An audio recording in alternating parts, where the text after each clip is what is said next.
Bethany Rethany Esda, the Scourge of Wold Forest, our nemesis. Good old Beth Reth Esda. Excuse me. Oneros, what a joy to have you. Singbug. Singbug? Singbug, what a joy to fuck up your name. I love that goat scream.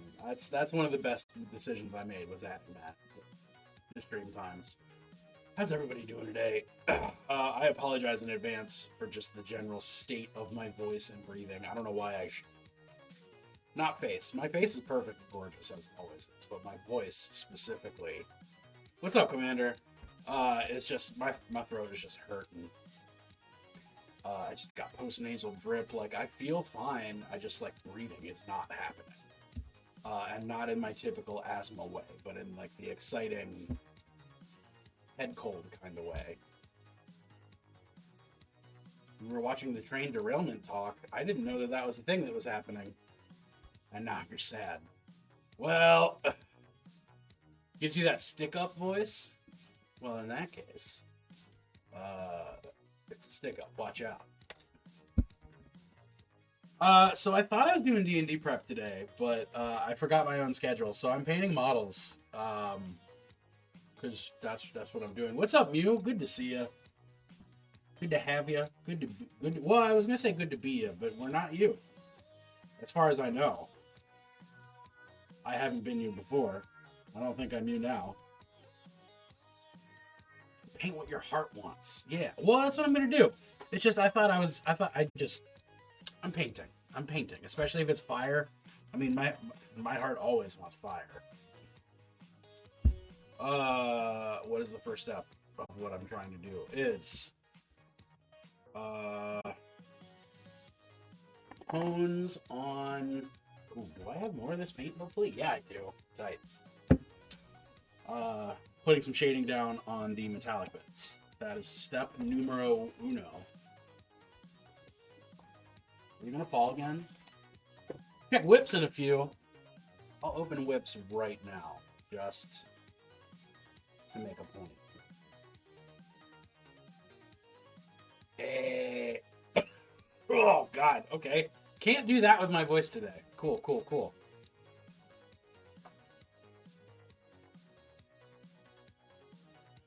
Let's get you down here. Let's use my newfound powerful. Where are you? This one. Yes.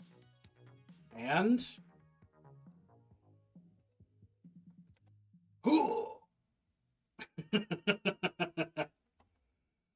the Merc you've been working on. Putting in work on the Merc. Hell yeah. Oh, I like that. That kind of cobblestone base. That's nice. Look at that tiny little buckler. Her buckler is like smaller than her bosom. That is quite the look.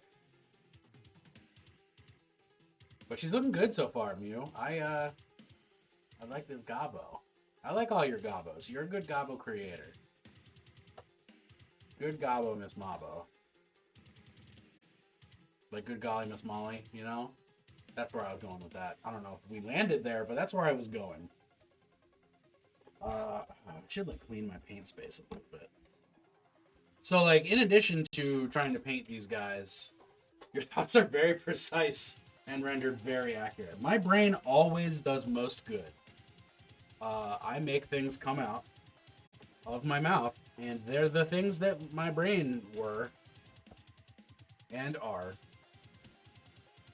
It's really just that I save all of my eloquence for dungeon mastering. That's the only time in my life I really need to be understood. So that's the only time in my life I try to be understood. This is basically... Alright. Give a powerful shake to this fresh bottle of paint.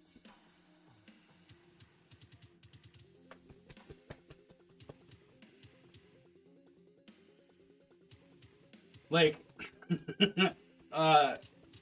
as anyone who's ever played a tabletop game with me can attest.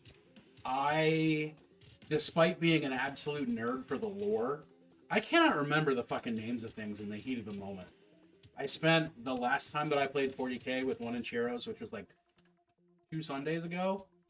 I spent the entire time calling my Dark Apostle, like the linchpin of my army that's been in my army since I started it 20 years ago.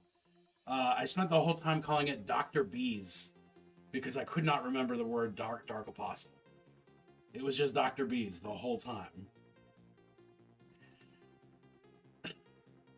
And, you know, stuff like that.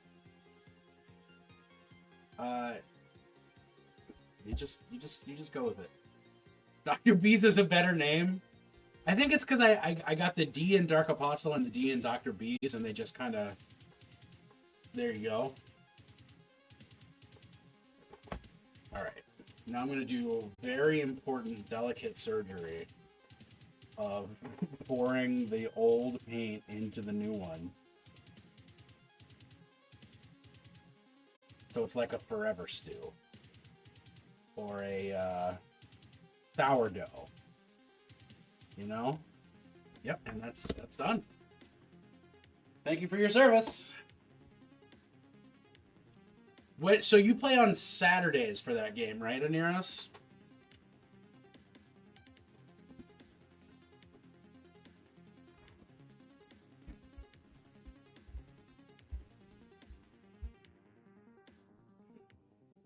Friday for Strahd. I was close. Friday's like early Saturday.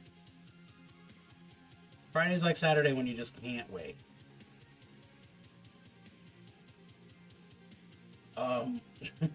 Ignoring the obvious untruth of that.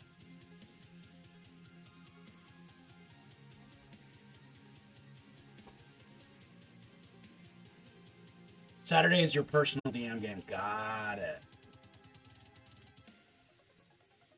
I don't know why I'm expecting to remember your schedule when I can't even remember mine, but like, yeah, you know.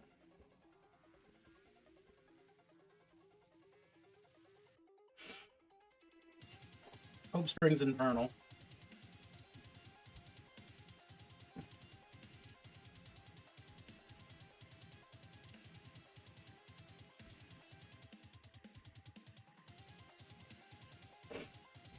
So it is my pipe dream that I know isn't going to happen that I get these,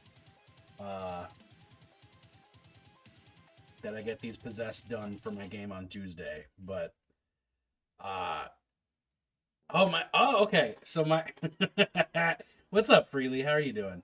My earrings today are from Killer Curves, which is the pop-up shop that Babstar, Gigi Draws, and Bethany Maddox, I want to say, put together once or twice a year.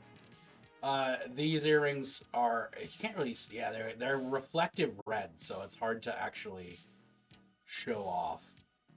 But, hell yeah. Oh, gotta get that lunch break in. Gotta get that window time. I love Killer Curves. They're so goofy, and always like vaguely goth and definitely nerdy. So every time I have cash for Killer Curves, I put money towards it.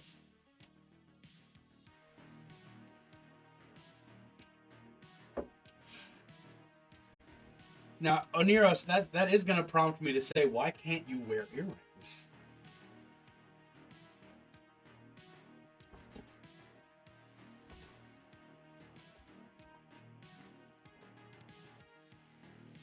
Because obviously we can all do anything that's in our hearts.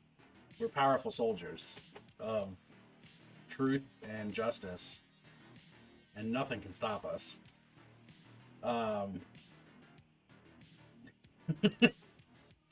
But there are some things that can stop us. So I'm curious.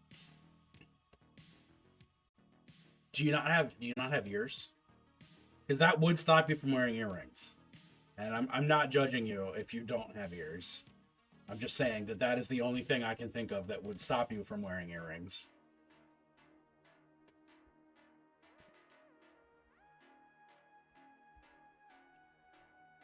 Had my ears pierced against my will when I was a toddler, and it was trauma.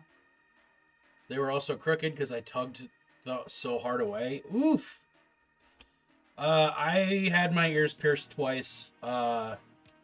Once as a teenager at Claire's, and then those healed up, and then I did it again as an adult at an actual piercing joint. And I'm glad that I got them re-pierced. Whoops.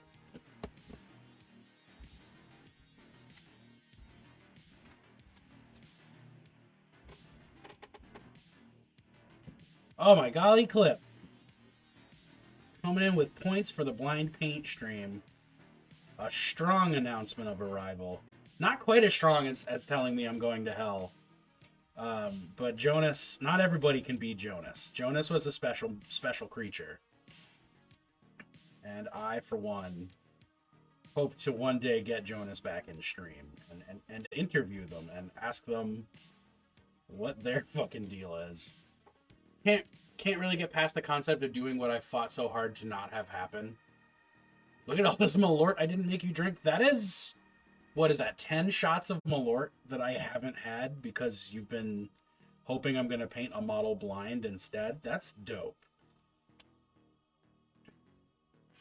Want to get earbuds for streaming so I can show off my earrings because I have a lot of cool ones. I just never have the opportunity to wear them. I see. I don't headphones for streaming all the time, and when I do, no show off. But I like wearing earrings. They're dope. And freely, I would love to see your earrings. I want to see everybody's earrings. Oniros, I am sorry that you have had struggles with earrings, but just so you're aware, you are allowed to change your mind and get earrings now that you're older and not a child. Wow. Who did things involuntarily. What's up, 1-inch heroes? Speaking of doing things involuntarily, it's my favorite person with no hair but a lot of beard. Buds just don't sit well in your small ears. Fair enough.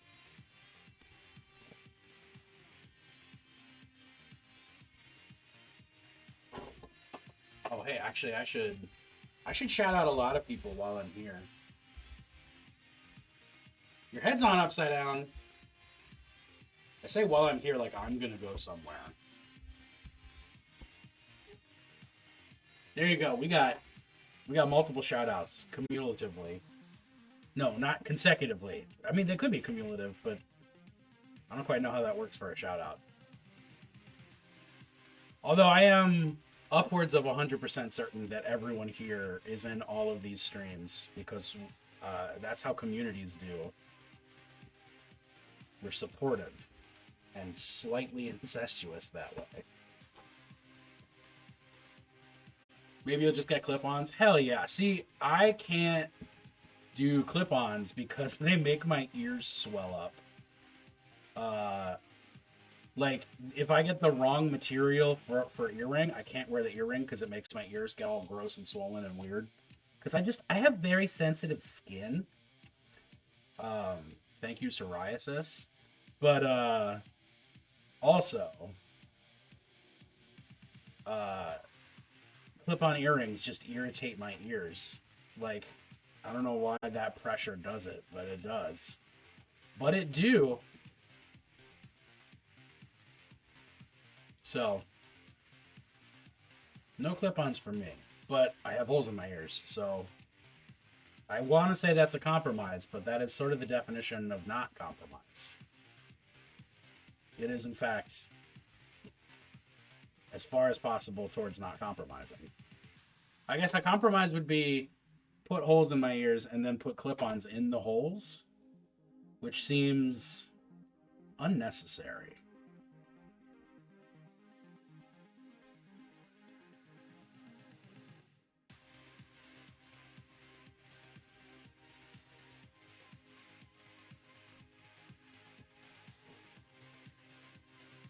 Still can't get pierced because of that issue. Totally fair.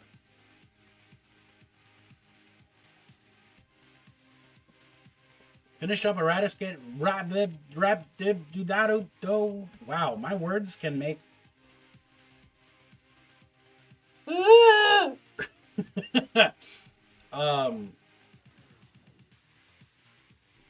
don't even know what I was saying. I was trying to read Drew's message. That's what it was.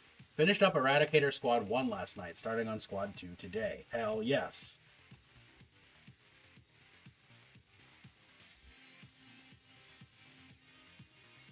Have a good one, Freely. Fight someone while you're at work on my behalf. Tell them I sent you. Please don't get fired on my behalf.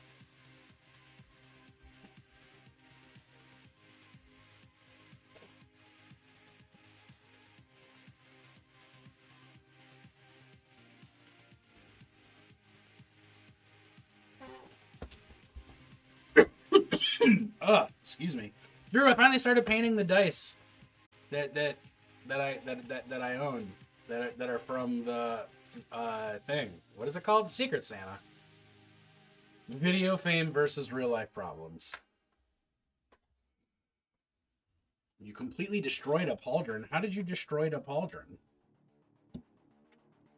Where did you get hungry, Drew? Fight the boss in the game, you win. Fight the boss in real life, you get fired. Did you know if you die at work, you die in real life?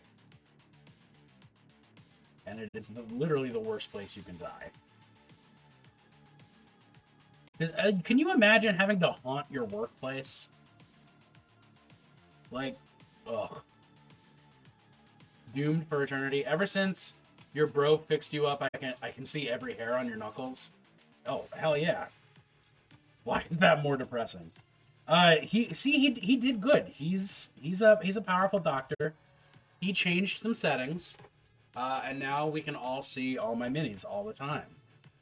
And every hair on my knuckles. If I could get my... Wait. Hold on.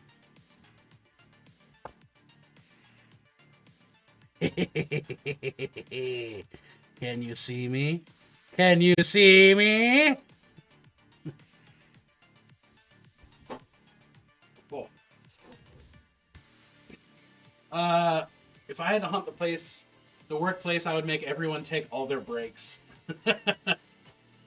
Too high def. Can I please reduce to medium def? Which is something that I've said to most def before. I was like, hey, can you dial it back a little bit, bro? You're a bit much, Mos. Can you be a lil def? When Mos Def was a child, was Mos Def lil def? This would have been the perfect moment for your wife to cryptid you. It would have been, but as far as I know, no one's donated to her to make it happen. But I guess they would defeat the purpose to let me know. Bathrooms would be clean because I would scare messy people to keep it clean. Hell yeah. Creepy Cryptid June, where are you? You've got a husband to spook now. Whoops. No one would steal food from fridges. You're the phantom of the workplace. You've become not just a spirit, but a spirit of justice. You would help them form a union.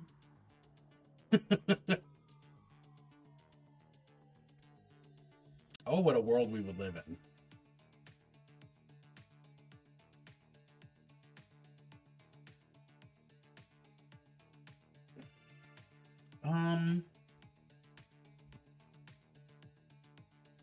Let's find out. Let's just pretend I'm gonna paint that metal and then see if it works out that way.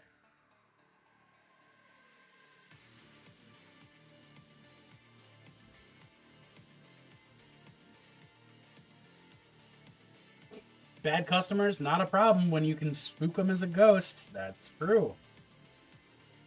Man, if the workplaces I'd been in had had ghosts to scare bad customers, I probably never would have quit. Most of them.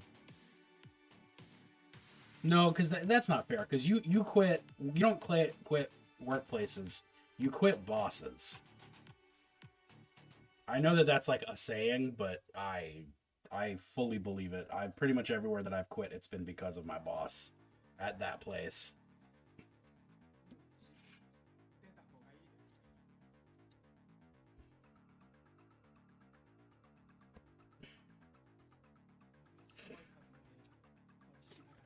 Oops.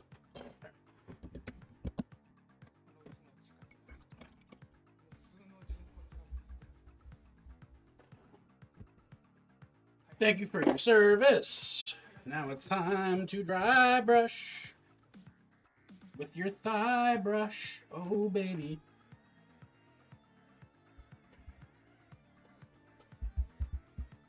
Yes, but the workplace also hired that boss. That's true.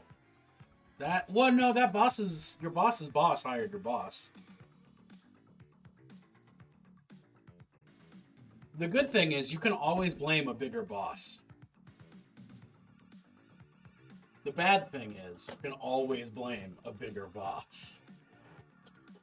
I like that I got this little fin. Where is it? Like right over here. Little bump. Just a little bump.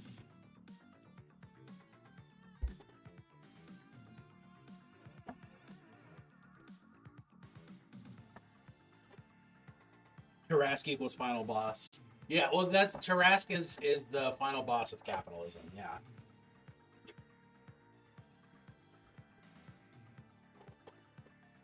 Capitalism itself is a Tarrasque because it's wildly overhyped, but actually doesn't do a whole lot. It's just everybody thinks it's invulnerable. But every time somebody tries to actually fight it, they realize that it's actually not that hard to take down as long as you're well prepared.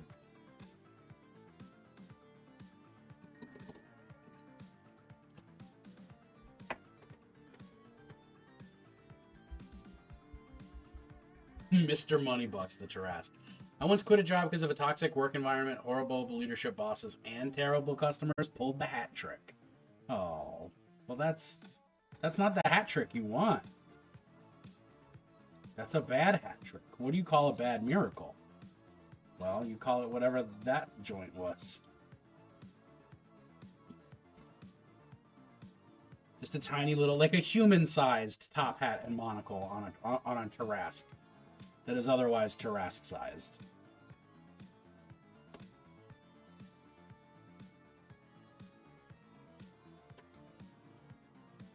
Jean jacket? Yes. Jean jacket is what I was thinking of.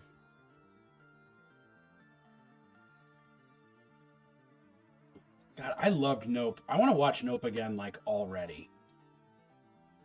Jean jacket is Cheap Trick. And Slow Ride is Foghat, but what's your point?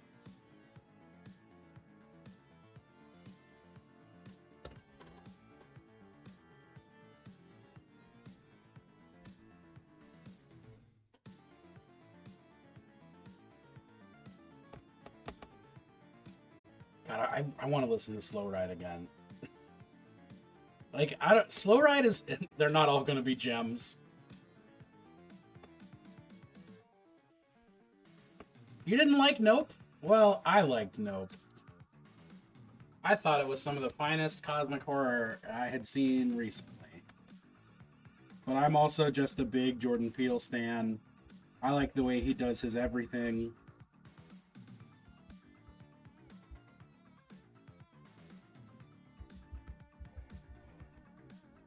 Maybe that'll be an April reward, is watching Nope together. Because this month's follower reward, I believe, is not follower, subscriber is Reanimator, because I love Reanimator. Any excuse I can take to watch Reanimator, it's happening. You best bet.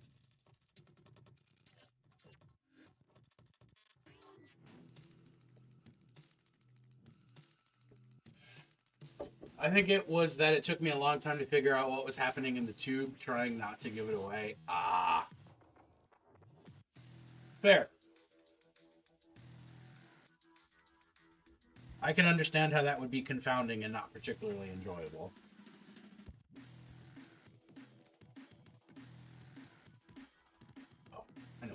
is. Wow.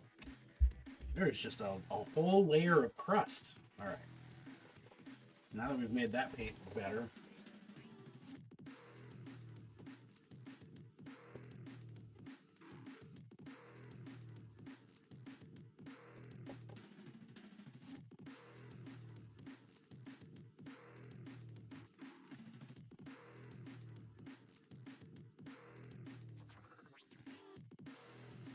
There's always, I don't know, there's something that I like about not knowing what's going on in a movie.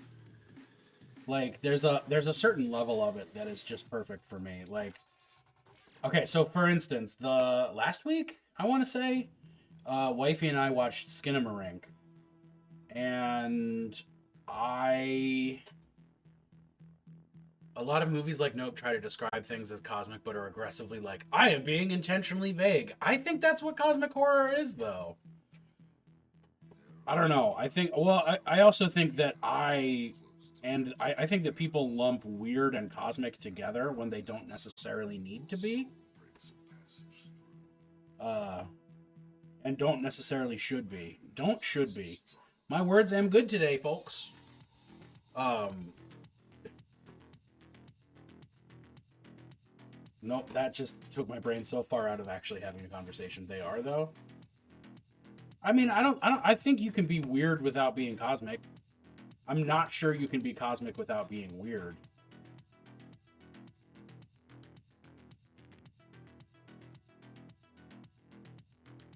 Like, yeah, like Naked Lunch, for instance. Weird as fuck, but I wouldn't call it cosmic. Especially not cosmic horror. Like, well, Naked Lunch isn't horror, but Naked Lunch is weird AF. Yeah, weird fiction is a genre. And I think it's a genre that is adjacent to cosmic horror, but doesn't necessarily... Like, they overlap, but they are not the same.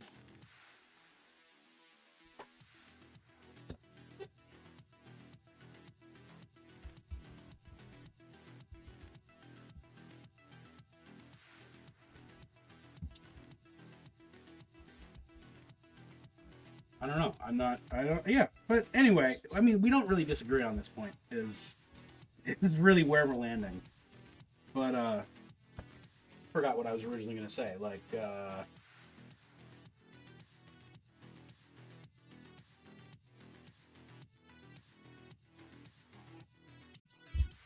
hold on, we'll get there. What the fuck was I going to say? True. It was part of the infancy of the genre. But that also depends on like where you define the genre to begin, because like does does Algernon Blackwood count as like cosmic horror? Because he predates Lovecraft. Does Robert Chambers count? Because he predates Lovecraft. What about how much of Poe is gothic horror and how much of Poe is,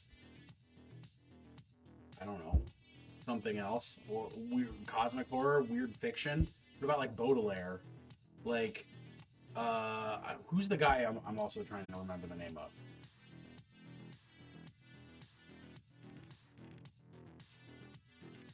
Nope, can't remember. Point is, there is a point at which classification just like doesn't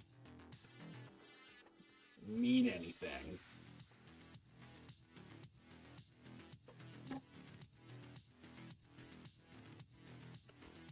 All right, I'm gonna take a minute to do some base Cody grunt work on these tokens that I'm making for my Chaos Marines. You get into mixes, but there are criteria. I mean, this is always my problem with genre defining, is that like when you start to get too specific, it doesn't like matter. Like once you've added so many adjectives and like put so many qualifications on a thing, it's like, okay, but then you have one thing that is that thing. I don't know. It's like a taxon. It's like a taxon, taxon. It's like a taxonomical issue or a taxonomy issue of like how specific do you be to like behold a man, behold weird fiction. Like where do you draw the line and why? And at what point is drawing the line just actually not helpful for engaging with the actual media or art and art?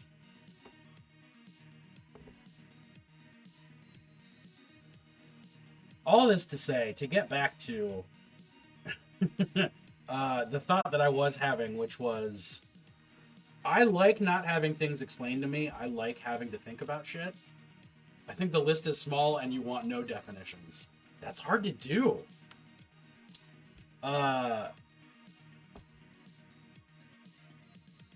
on, brain. Do things. So I like being presented with questions and that don't have solid answers. I like having to come to my own conclusions about things. But it can be that like you can do that too much.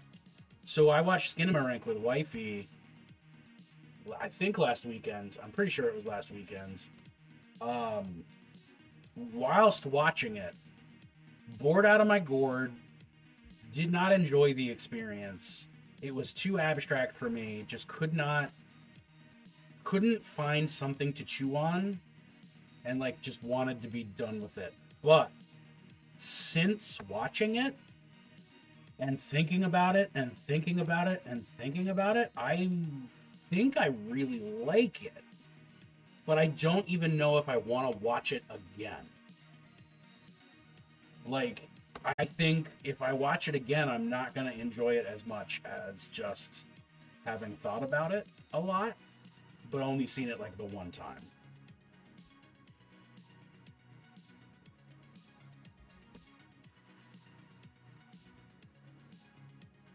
Because I think it's the strength in that is you can do the opposite too much as well. Oh yeah, for sure.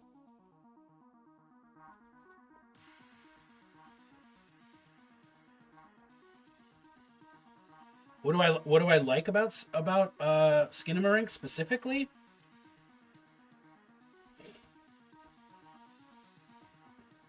Or about Cosmic in general?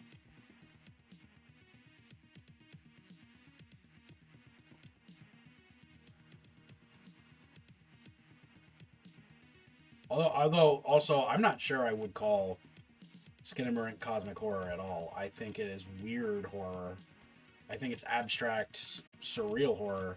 So what I liked about it was it did have the exact vibe of being like 9 years old and being home in the dark in the middle of the night, not knowing who is or isn't around in your house. It really like viscerally gets that childhood experience of what it means to be scared of the dark as a kid, and the like not understanding the lack of understanding of like part of the reason the dark is so scary when you're a kid is that you don't know what is in the world yet. You don't have a frame of reference for what does or doesn't or can or can't exist or why things might happen. So everything is new, everything is weird, everything is scary. Even the sort of wonderful things are scary, and even the scary things are sort of wonderful. And I think Skinamarink catches that really, really well. Uh, you don't know what's in the world as an adult? But here's the thing. You think you do. When you're an adult, you think you know what is in the world. When you were a kid, you pretty explicitly are told day in and day out that what you think exists is either doesn't exist or is just the tip of the iceberg. You don't have a handle as a kid on what you think exists. Because no, do I know what's in the world? No, I find new things every day. I experience new stuff. But I do have suppositions and expectations of what I expect to encounter in a general setting, time, whatever. But you don't have expectations about stuff like that when you're a kid. Like, you have not formed those data banks of, like, it is 3 p.m., it is a sunny summer afternoon, it makes sense that I am going to hear birds and see bees and probably cicadas. Like, sure, yes, but you have that because you've experienced however many 3 p.m. is on a sunny summer afternoon. But when you're a little kid, you only have like one or two of those under your belt. That's why I like it when kids meet Lovecraft entities and are like, "You're Mr. Pidgington." Yeah, exactly. Like, well, I think that that touches on something that Neil Gaiman has talked about with his books, where, like, a lot of his more kids' books, he's said that he gets stronger fear reactions from the adults that read it than from the kids who read them, because the kids, like, it's all just like a wonderful weird fairy tale, but the adults see the horror that the kids don't because they have those life experiences. The kids just see something fantastic. And, like, real talk, that's what it is. Like, if you watch Coraline as a little kid, you get this weird fairy tale story. I'm like, yeah, there's a clear villain and, like, it's spooky, but it's not the same, like, oh, you mean my child can be abducted by a version of me and be horrifically permanently maimed by something that looks like me and is pretending to be me? That's terrifying. But it's a different thing.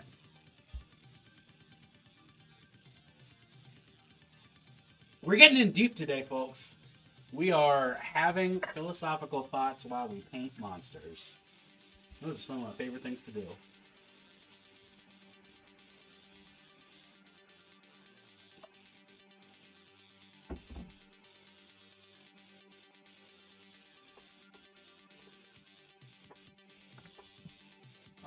All right.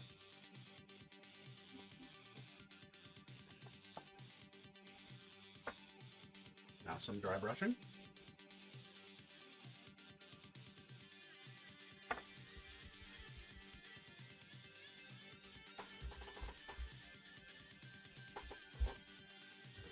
Parents have a different concept of horror in general. Yeah, well, yes, for sure. I don't mean to say that everyone is afraid of their children getting hurt or killed or whatever, because, like, not everybody has children. But, like, your experiences and your expectations and understandings of the world color how you interact with horror. And, like, that's why color how you interact with literally everything. But on the topic of horror, like, people who've suffered through home invasions probably react to home invasion movies totally differently than someone like me who's never had that experience. And that's just you have life experiences, and it colors your life. Like, everybody's got different there.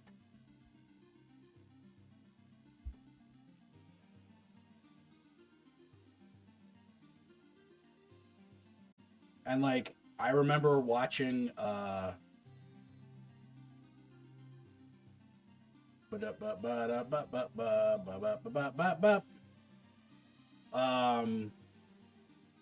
ages ago when a Serbian film first came out, which is just really, like, trigger warning for everything in that movie. It is just a brutal. It's well filmed. The cinematography's dope, but, like, it is not a fun time. But I remember my brother was like, "Hey, you should watch this," and I want to watch it again, but I don't think I want to watch it with you, because that would be really uncomfortable and weird. We did wind up watching it together, But like I was not made uncomfortable by watching it together, whereas he was very clearly squirming through a lot of it because he's got different life experiences than I do, even though we are siblings. Which, to clarify, there are some really, really abhorrent ways that the main character treats his brother and vice versa. Uh, and that really bothered him and made him uncomfortable. And I was just like, yep, it's a movie. This is not the thing about this movie that is freaking me the fuck out. I heard it doesn't have clowns, but it has a lot of other warnings. It has about every kind of violence warning you can think of.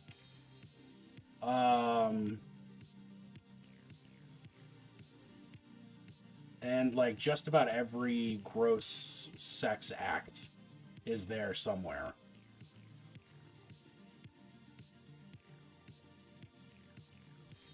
So, like, truly, truly consume at your own risk. Hey, speaking of vile sex acts, it's my wife.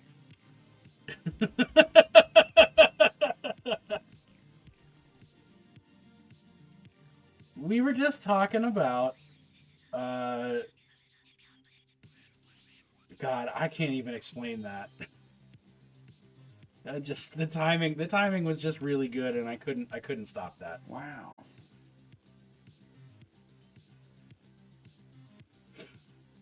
For the record, I love my wife dearly. She's the light of my life.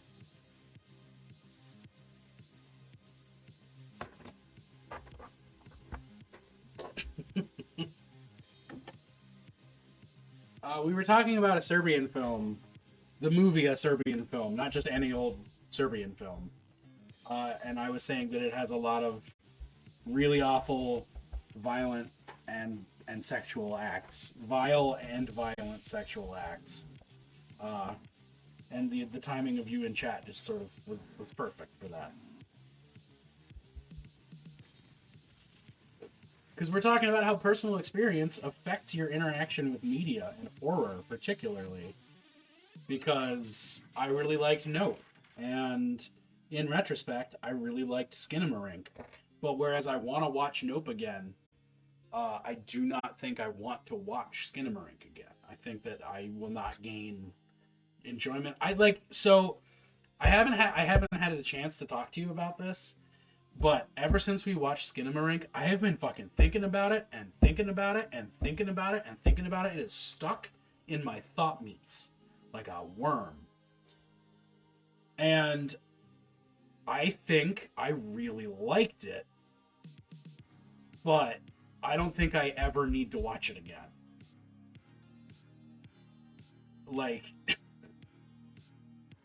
I just, like, I can't,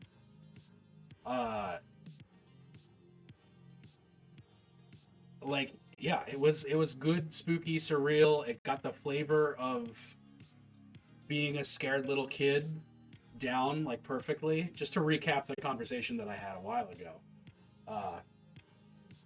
It did, I think it did the things it set out to do.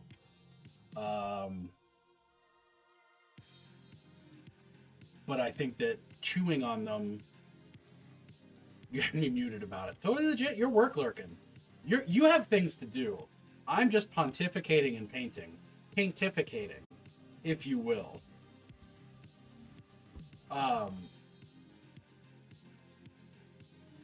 Yeah, I don't know. I think at the time it was too abstract and I didn't like it, but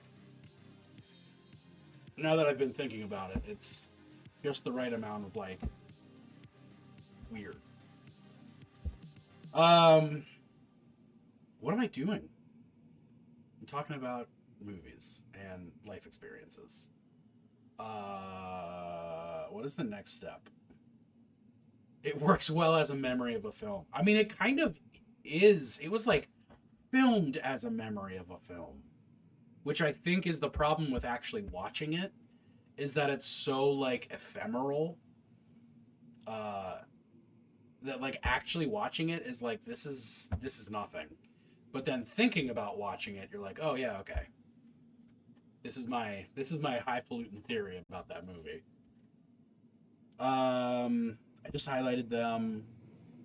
Their bases are probably pretty fine. I want to party all the time, party all the time, party all the time.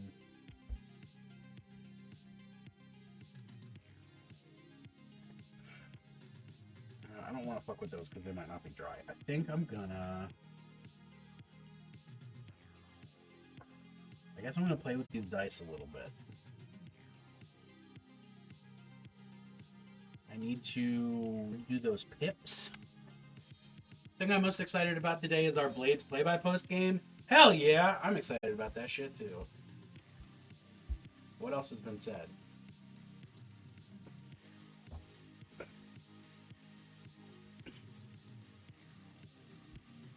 Well, that's what's been said.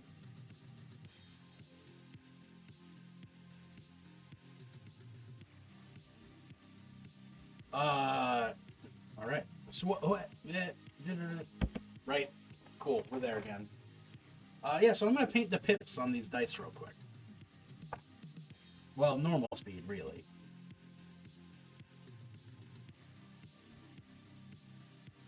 But yeah, I'm glad it's coming together. I'm glad that I pushed. I'm glad that I nudged people, even if it means someone's got to drop out.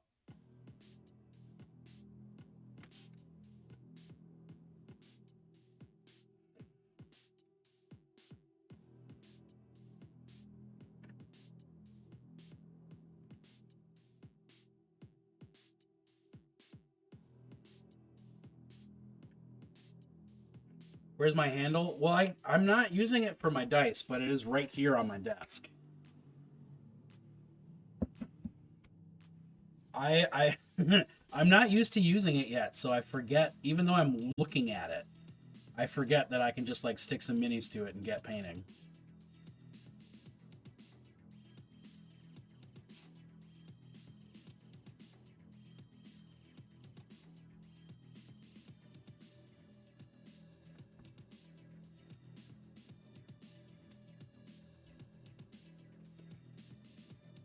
I'm looking at the thing. Look, in case I haven't mentioned it on stream, the boy has only freshly diagnosed adult ADD, which is just regular ADHD, that I only actually finally got a name and medication for within the last couple years. So I'm a special functional creature, is what I'm saying.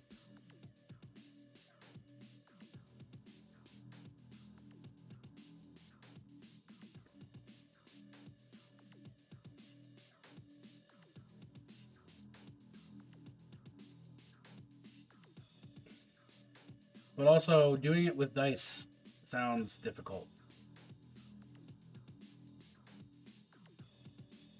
So, these are all my excuses. Take them or leave them.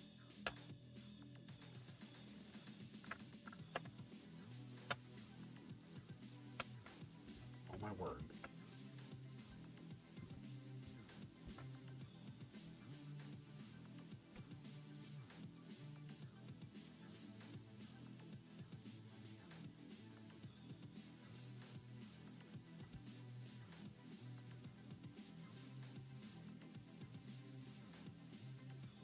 Never in my life did I expect to spend so much time painting dice. You should work in dice again? Hell yeah, you should, Oneros. If only so I can commission some dice from you, because I want to do that.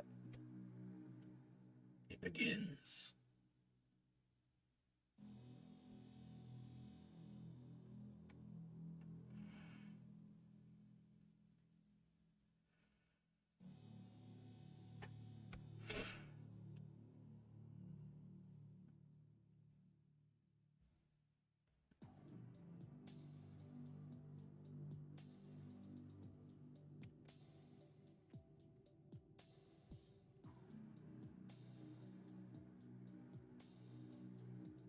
Oh my god, my dog got me earlier, and it is just a rough time. It hurts.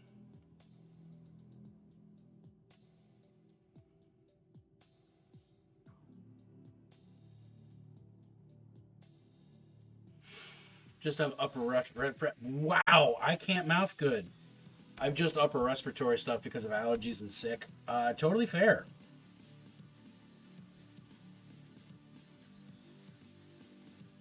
I know all about allergies and sick. Trust me. I'd say as I cough. No excuses. I want clinky math broths. Nearest, you should know what wifey wants, wifey gets. There will come a way.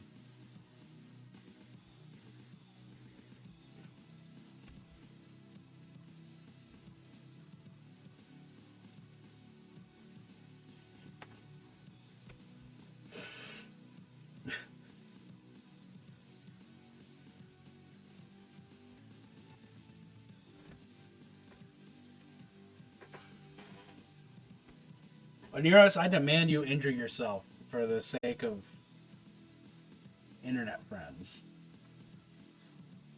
I can only keep streaming if I make one viewer cry per month.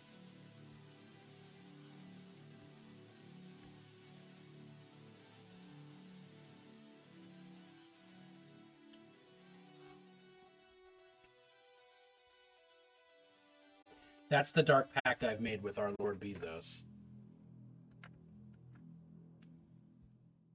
God, I want to introduce Jeff Bezos as a Warlock patron.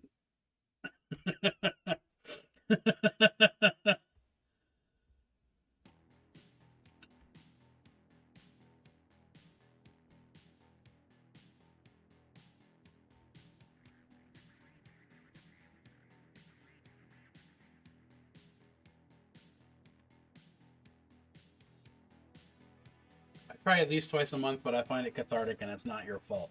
Well, why not, Neros? How can I make it my fault? Help me to hurt you. What the fuck? Oh no. Okay, good. We got it. We solved it.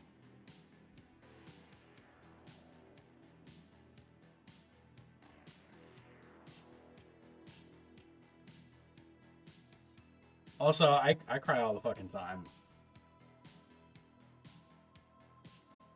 It's not quite a once a day experience, but it is all the time. Say something nice about you. It's not an ego thing, it's a lack of ego. I understand that. Part of the reason that I like streaming is that it is forcing me to reevaluate the way I interact with myself when I interact with the world. Because I can't just be like, no, fuck you. I am the crier in the family. I'm the town crier, even. I will warn you that the British are coming. I don't even remember what I was fucking saying now.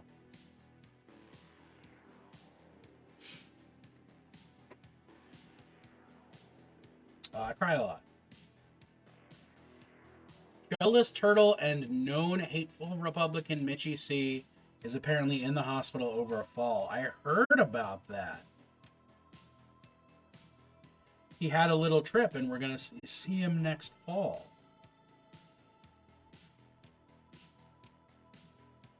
I have Crab Rave on standby, just in case the news turns good.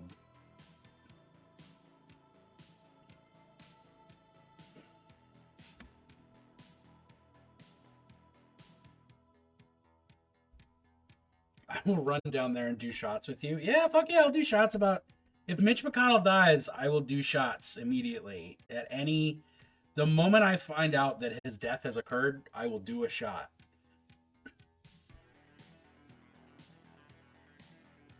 And record it for posterity. This oath I swear.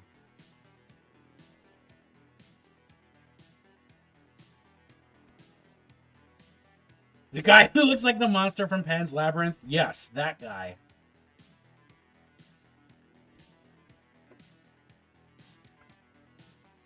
He's an evil, evil turtle man.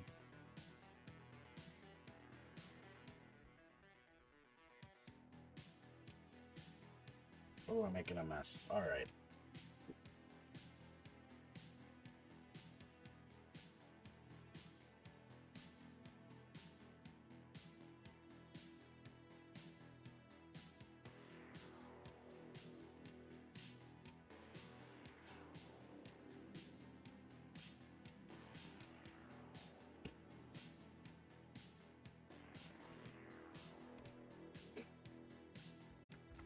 Yeah, I just hate Mitch McConnell, you know? More like bitch McConnell. Lol, lol, lol, lol, lol, lol, lol. I don't like to remember their names so they wouldn't remember or acknowledge if I existed. I think of it as like knowing the name of a demon. Like, I have power knowing Mitch McConnell's true name. And I can cause suffering and wrath upon him because I know his name.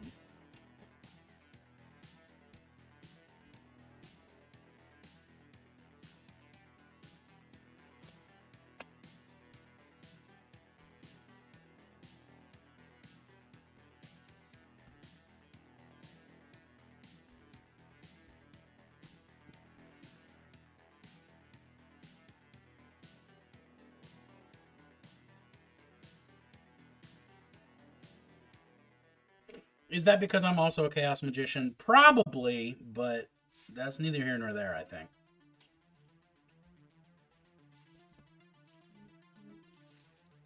Names contain power, so you must know the names of your enemies by rote. Like Stasia. Indeed, like Stasia. Like the PlayStation Stasia. Was it the Stadia was PlayStation? Or Vita? PS Vita? Was the Google Stadia? Never mind. That joke's been canceled. Fuck.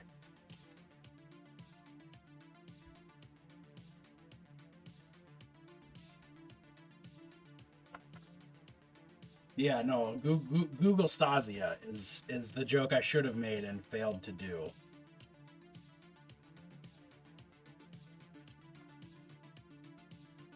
Man, painting individual pips on 32 dice is, oh, what's the word? Tedious as fuck?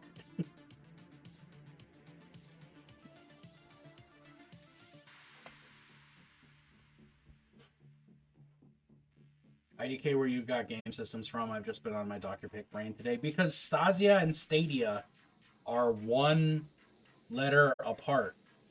Pips are fun, but not when I have to do however many I have to do. I'm not going to do the math of doing all the pips on 32 six-sided dice. That's just a little much. Numbers on D20s are a pain, having done a couple.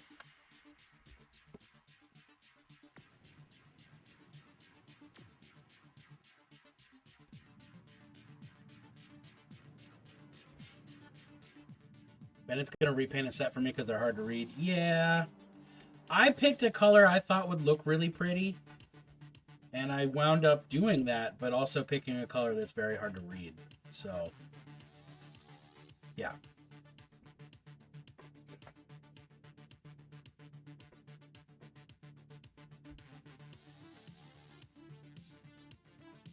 I want to commission a D20 big enough to have pips. That is a big D20. As Oniros just said.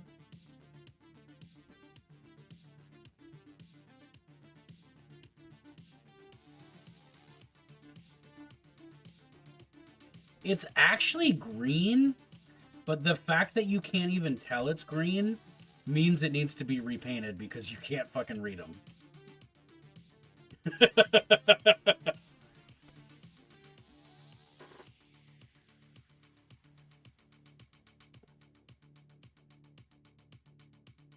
It's bigger than hand-sized. Well, how big are your pips? Show me your pips.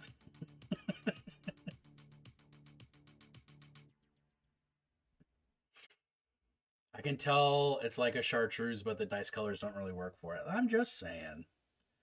I went with a color. I did a test die. I thought, yep, that looks cool. That looks like irisy. And then Wow, I just realized irisy is also irusy. My mom is not chartreuse. Holy Fire Mom, if you're in the chat, I'm defending your honor. You're not chartreuse. And that's the chartreuse.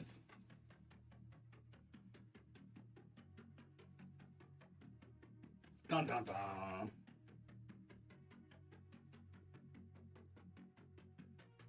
Because you have systems like Roman numerals to indicate 10.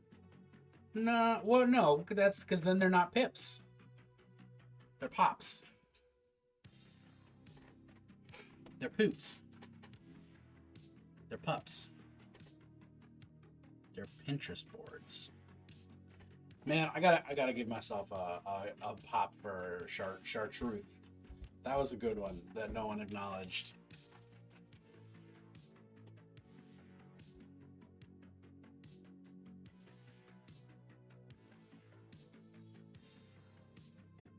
What if Earth is just a pip in a cosmic die?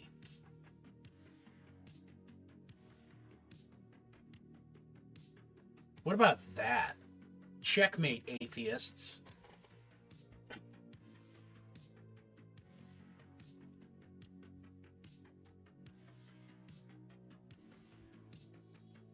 For the record, when I finish these pips, I'm gonna take a quick bio break and get more coffee because it is still coffee hours. The way I live my life is that I drink coffee from the moment I wake up until 5 p.m.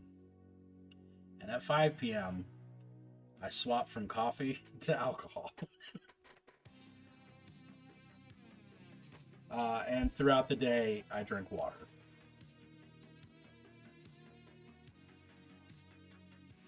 And that's it. No, we're a Men in Black galaxy marble. The world isn't flat or round. It's just an inconceivably numbered die. Sir, are you classified as human? Negative. I am a meat popsicle. Oh no, but Aniras, I'm trying to hold my pee as we speak so I can get this, so I can get these dice done.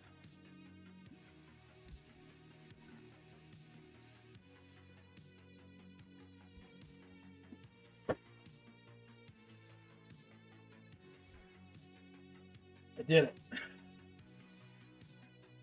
I did not stretch because I am genuinely fighting the clock on against my bladder because I just want to get these done. Fuck you and your pips. Oh shit. Increased sunglasses. Claire, do you have a preference for sunglass variety? Color, style, emotional resonance?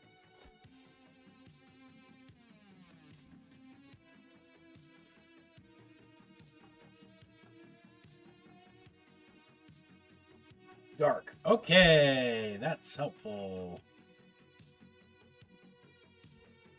Well then, let me just reach over into Hector's lap and grab some sunglasses real quick.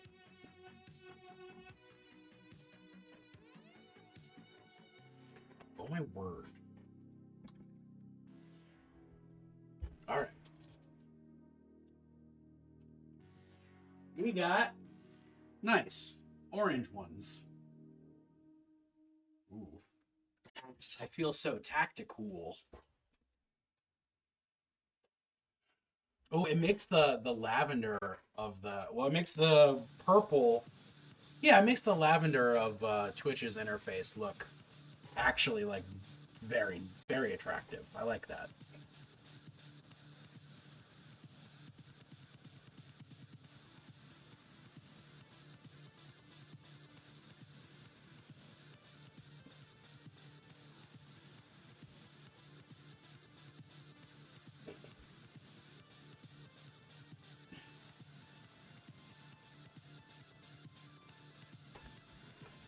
Alright, only 4 more.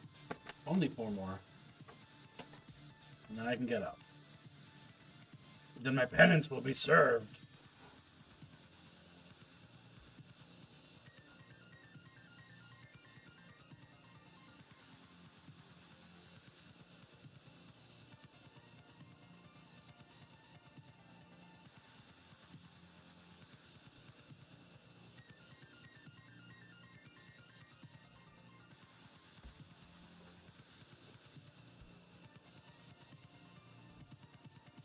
Getting there.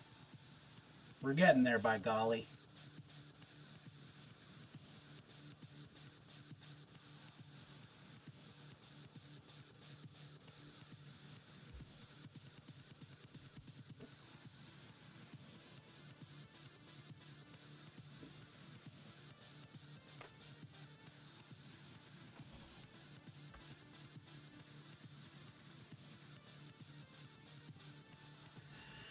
All right.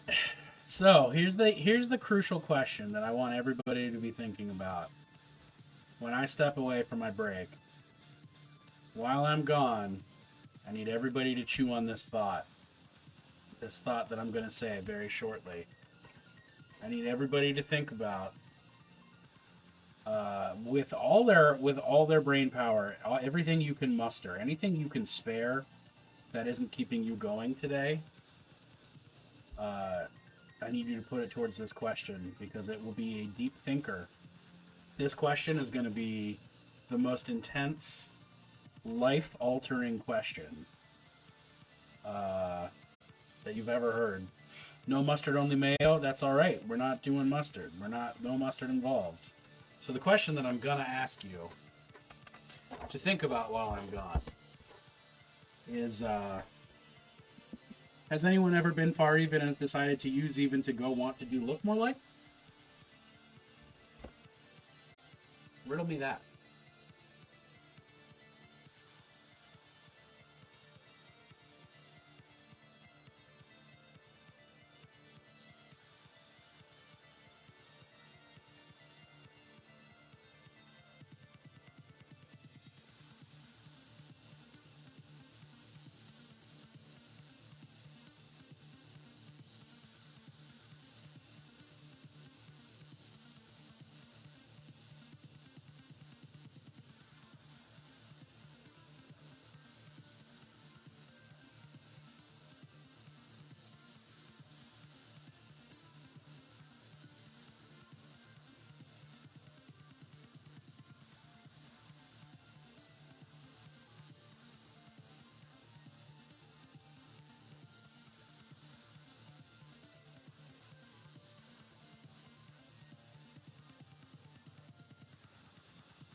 People think it don't be like it is, but it do.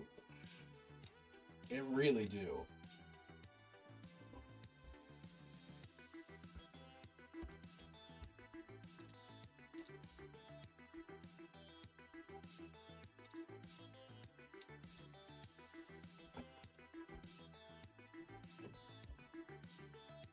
Oh fuck, I forgot to put my sunglasses back on. What a world!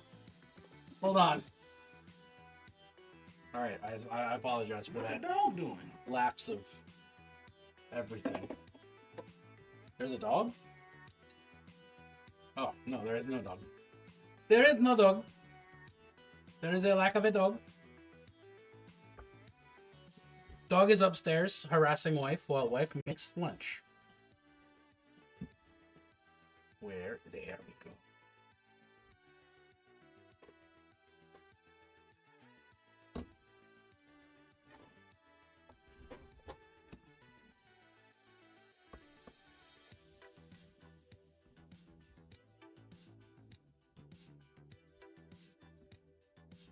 Ow, ow, ow.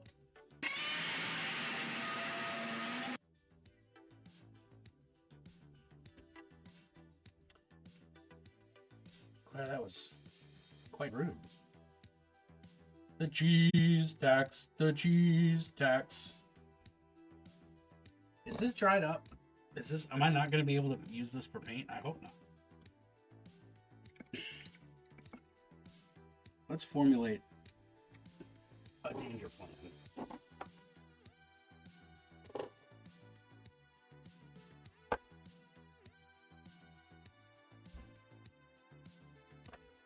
Let's go with this guy. Boop.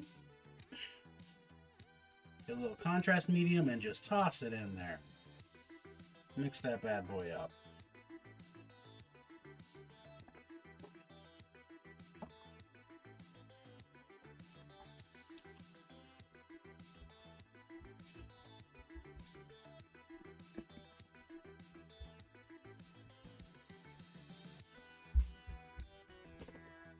Oh my word. It looks like there's just blood all over my drying maneuver. My sheet. My paper towel. That's what we call it. Francois Munstier, the cheese tax collector. Noble, or noble, if you will. Look, I don't know why Garrett decided that Gerard needed to have a French accent. And I did, in fact, go, hey, why French accent for a Knoll? But I assure you, not all Knolls have a French accent.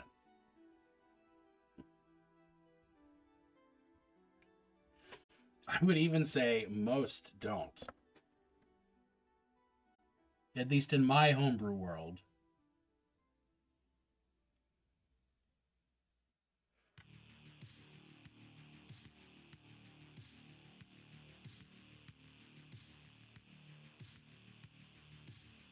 Only 90% of the population.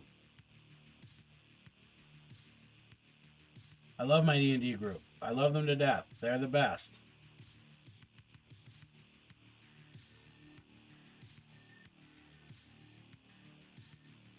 I never hope to take to death, literally.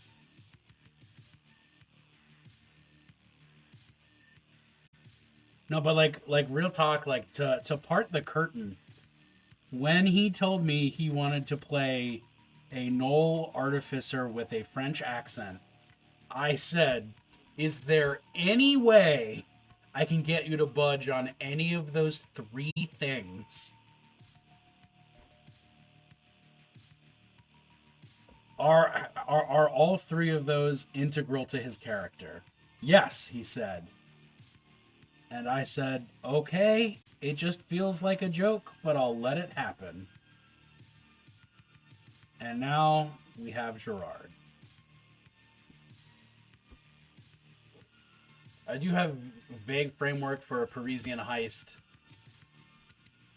Camera, I need you to chill the fuck out. Alright. And the King of the Underground is a Knoll that bought his way into nobility.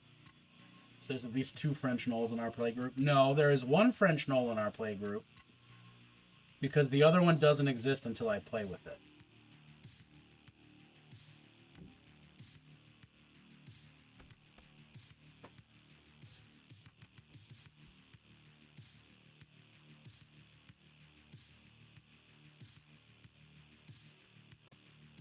I'm very firmly, characters don't exist until I experience them. As of right now. This is a crucial part of my lived experience.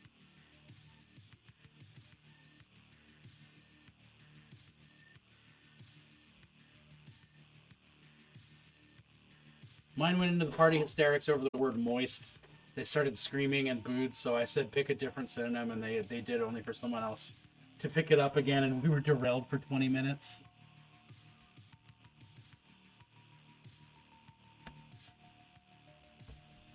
Oh my fucking god!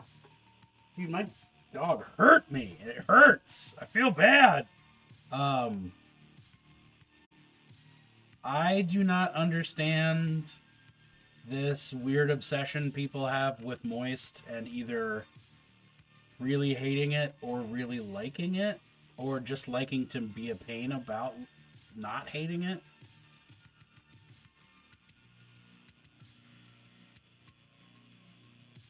That's my hot take on the word moist, is that it is just a word.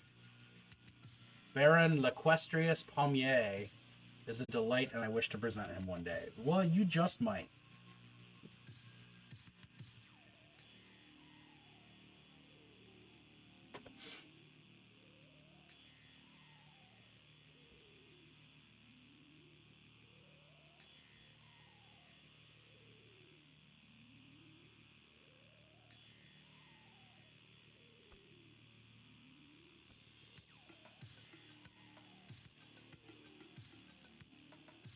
I'm fine with moist, but I draw the line at umami. Well, why?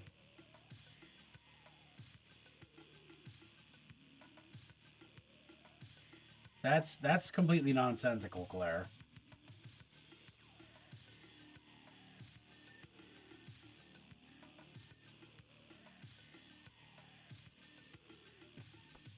Like, they're unrelated, so you can't... I don't know why...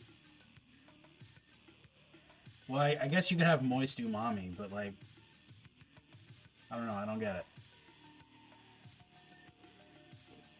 They also almost got beheaded because one of them loudly announced to the Paranoid King's party that he was of the Resistance. That's not a smart move. That's like saying bomb in an airport as a joke. It doesn't usually end well.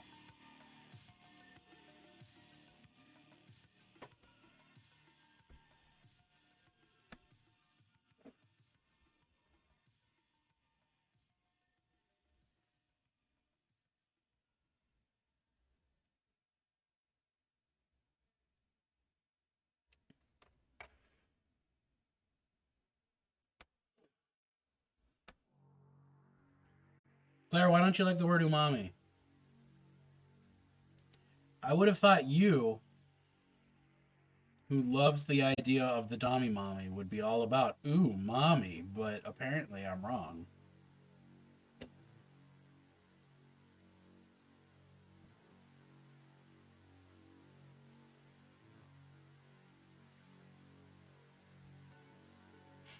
Someone got a nat 20 and gave an eloquent speech that saved the party. It just hits the ears badly. Well, it's not an English word. Is that... Are you racist, Claire? Is that what this is? Does the biggest weeb I know not like Japanese?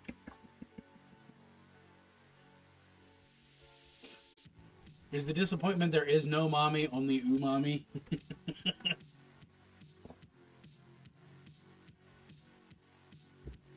Only to bottoms?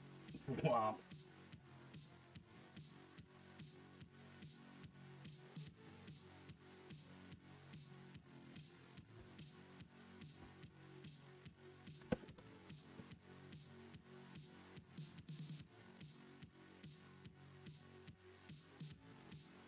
That explains a lot.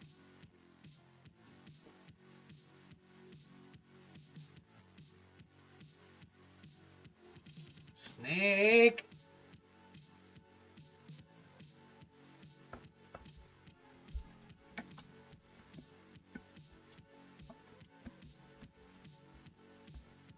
Snake model. I have a. Oh, I do have a snake model. Yeah, so that thing is the. That thing's called the Gorar from Malifaux. It's based on. It's a fairy. Well, at least in Malifaux, it's a fairy. And fairies are all like very unseelie, dark, feral things in Malifaux. But it's apparently based off of actual Celtic myth. I don't know. I can't. I don't know. I don't know what a Gorar is. But that's the story of that model. I like that snake. Snake. Ooh, well played, Claire. Trust the Fae to have the good Fae puns.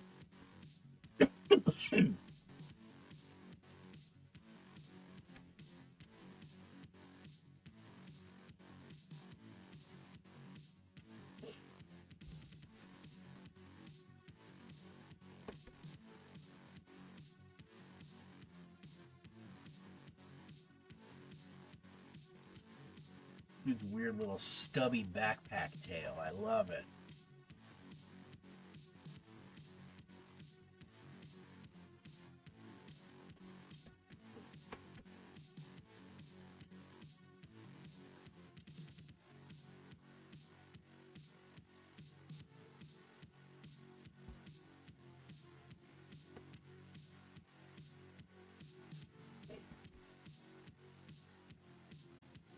Pun intended is itself a pun on unintended. Is it?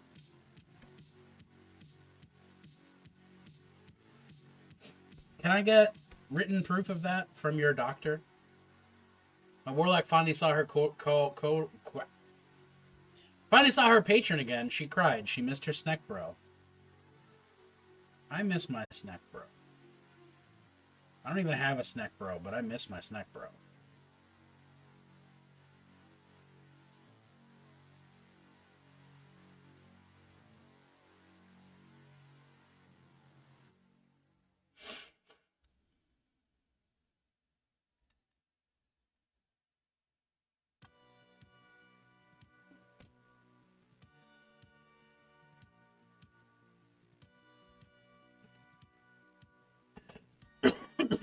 Oh, excuse me.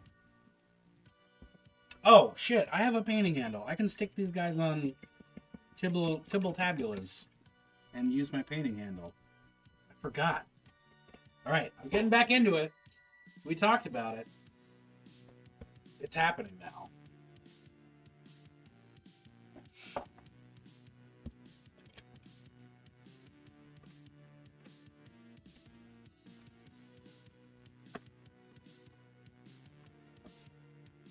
How many of them are there? 5?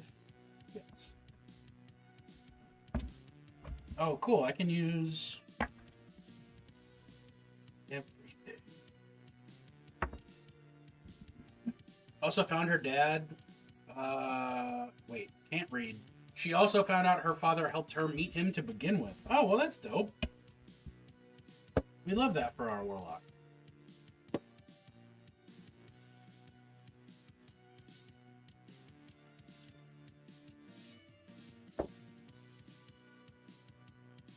Where's there? There's my sticky stuff.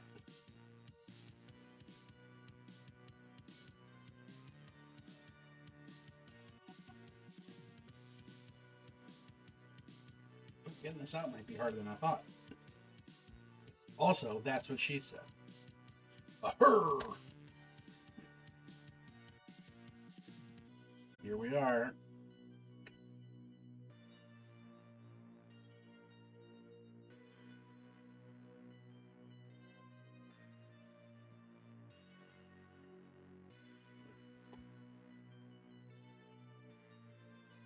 You know what? I bet I could do like half that much.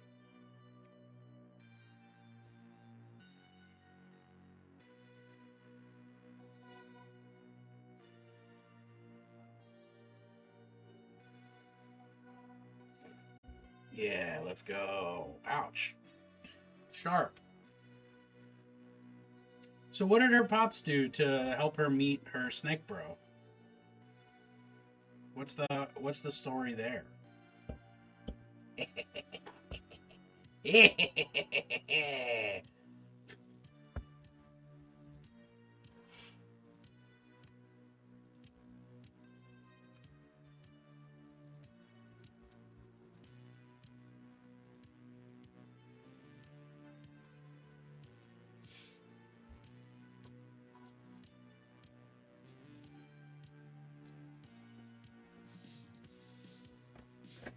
Oops, that didn't quite work.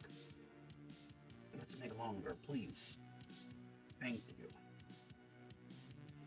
I made a beautiful threat to someone that didn't want to DM prep today. Prep for your game, or my shadow shall possess your favorite player and make them that player. It's good to know that I never have to worry about that specific threat. But that is a good threat.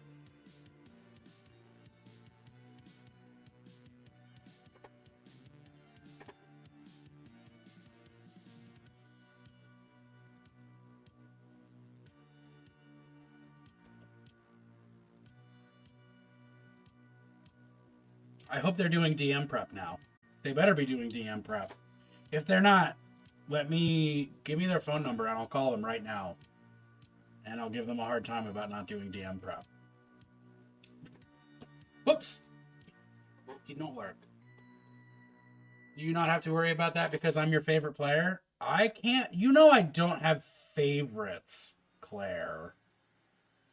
Earlier that day. I don't care for other player.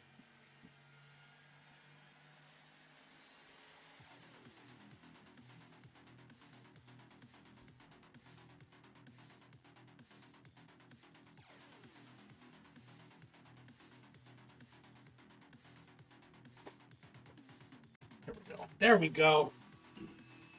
She doesn't know. I don't quite know either. A lot about her dad, but not him.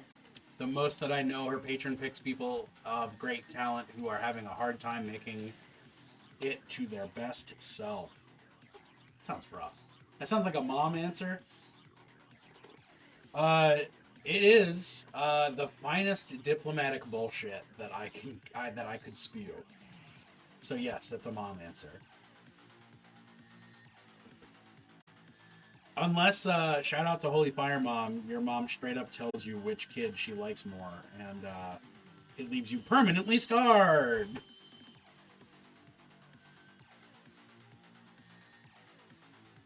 I really hope you're in chat right now that I got to just casually say that.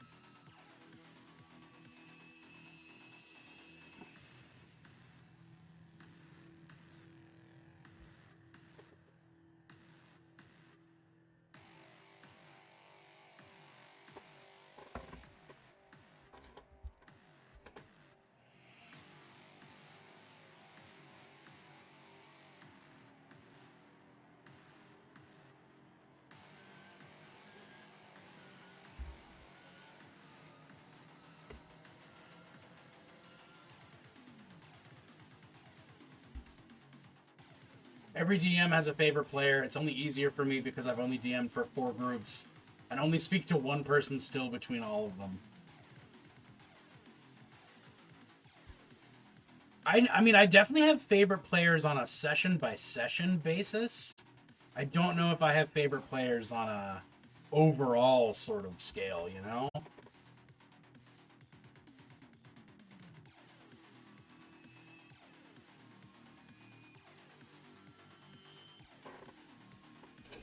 Alright, I've done it. Finally, I've done it! Realignment of my chakras. And by chakras, I mean models.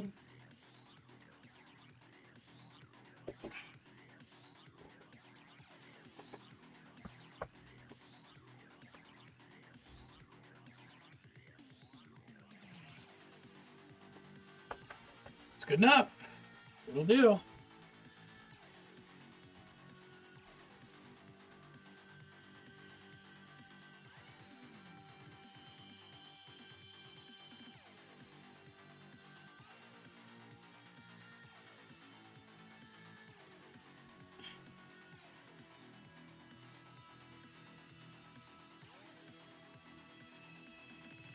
Low-key, that makes me want to propose an MVP during inspo at the end of the session. Special inspo point that can exist beyond maximum. I mean, maximum is already one. Like, we're already house ruling that you get more than 1 point of inspiration. I don't think we need to do that. But if you want me to start announcing my favorite character of a session, I can do that.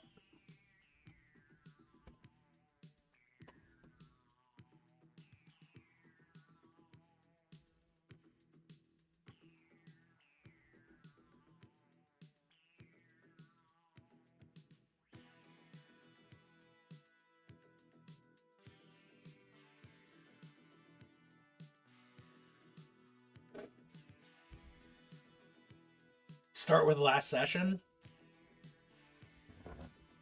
Well, my favorite player last session was me. I did a lot of work. I played fucking like 6 different NPCs simultaneously. I'm proud of myself for what I pulled off.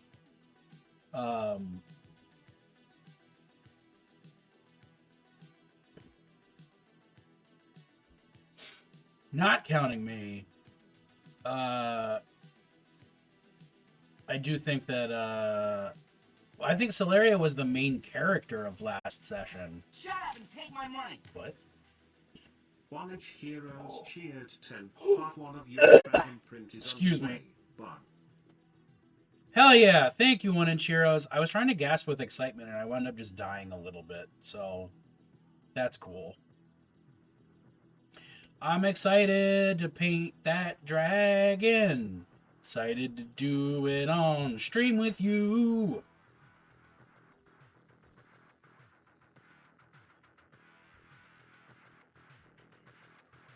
I am a player too. I was just happy that I managed to figure out relatively consistent voices for all 5 of those major NPCs, and that nobody called me out on them being bad impressions of particular people.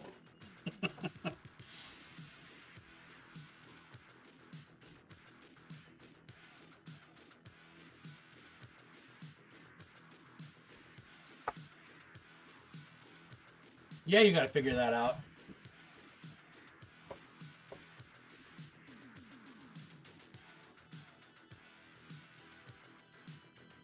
And then we gotta paint them together. And I'm intensely... I love the Angry Piggy. Angry Piggy? The goat? There was no pig. There's a goat, a frog, a snake, a lobster mermaid, and a slug.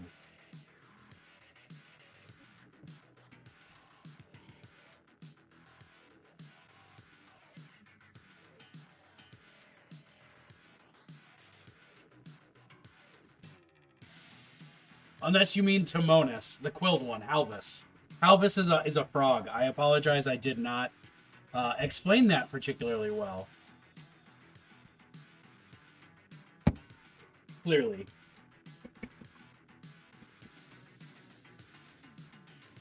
I really should do illustrations of each of them. At least do, like, busts of them. That would be a fun thing to do, actually.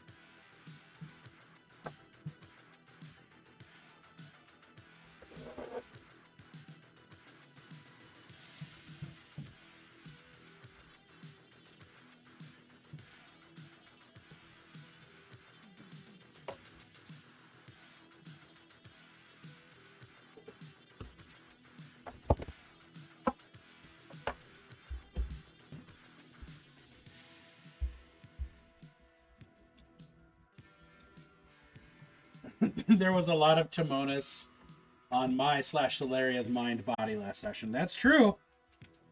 You are the first. Well, technically you are Izrithi, sort of. But Solaria is the first Izrithi to bone. The first non-native to bone with a Izrithi in Izrith. So that's something.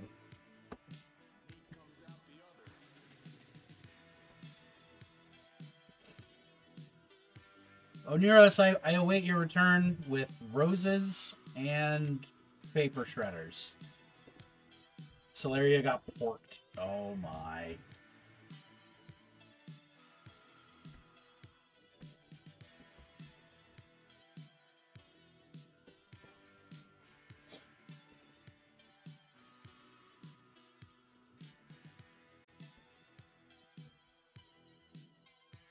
Slaps knee. Yeah, well, I'm sure Timonis did that too.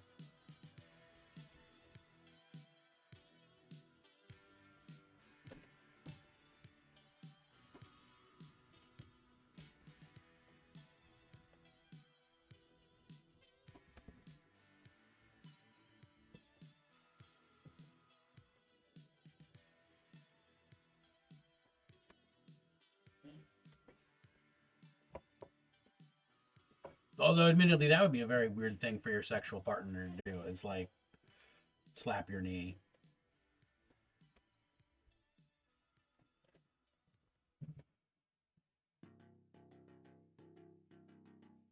I don't know how I would react to that personally.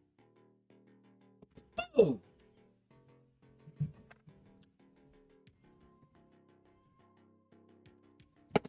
Oh, come on. Are you telling me you ain't got enough stick? Because I believe in you. I believe you got more stick-to-itiveness than you think you do. Get stuck, baby. Nope. Okay.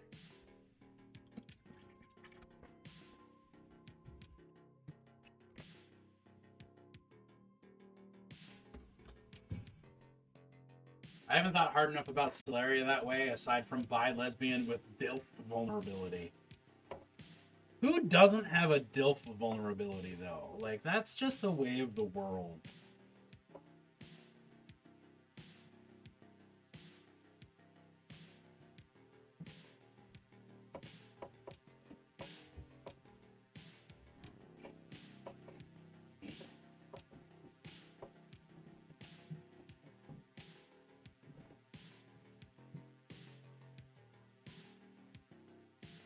But also, in your defense, I don't think about most of my characters sexually at all.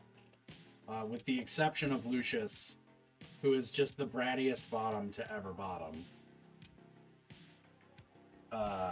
Because I can't imagine anything else from that man.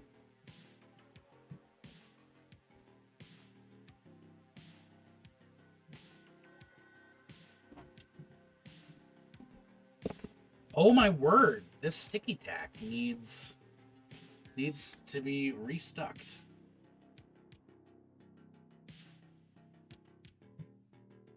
Let's try it all just on one right there. Eh? Oh, that doesn't work.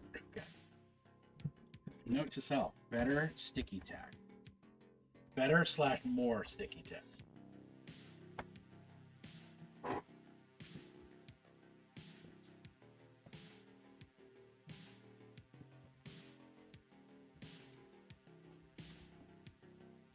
Where is it? Come here. Samara and Septima both had sex-related subplots, with Septima's resulting in the events of last session. So, yeah, that's fair.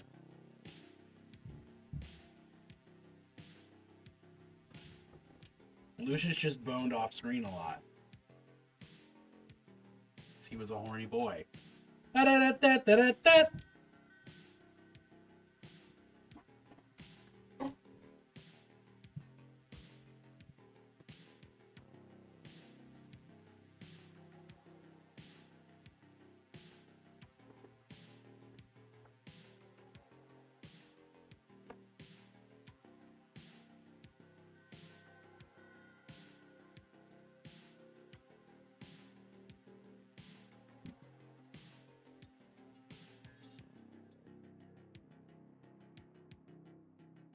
Less S names. Septima, Celeria, Samara.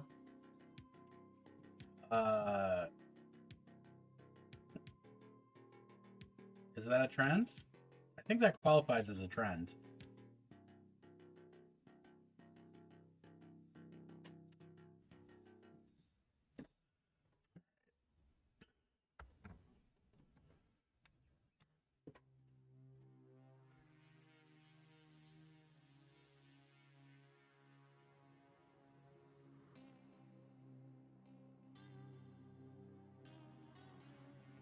Oh, wow, I made this guy really hard to paint. Okay.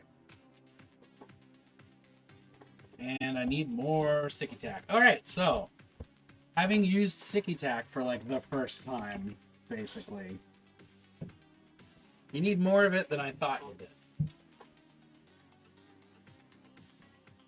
My first D&D character ever was a monk named Czar, which I'm throwing into the S box. Yeah, I mean, ZS is an S word. What now? Get the what now?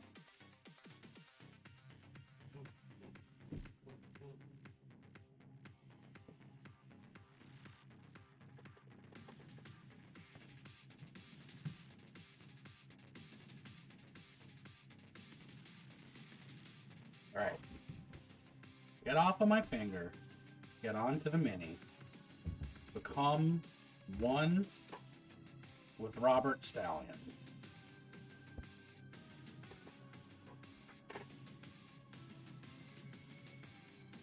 Okay, I feel better about that. I'm gonna leave you out.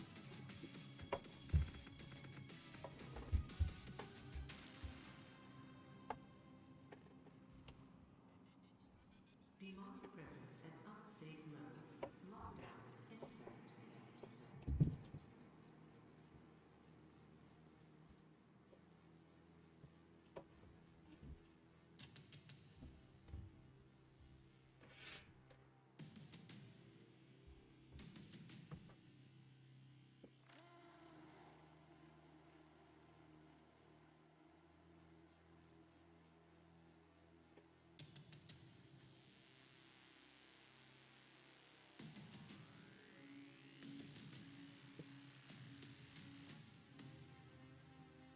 Oh shit, Claire, thank you for putting points towards the blind paint.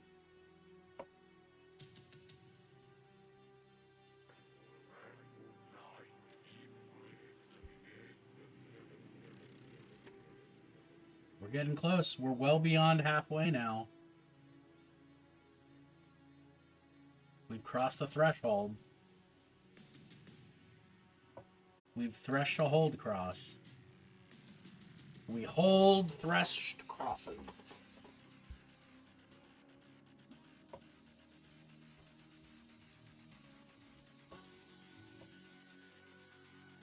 No. Oh.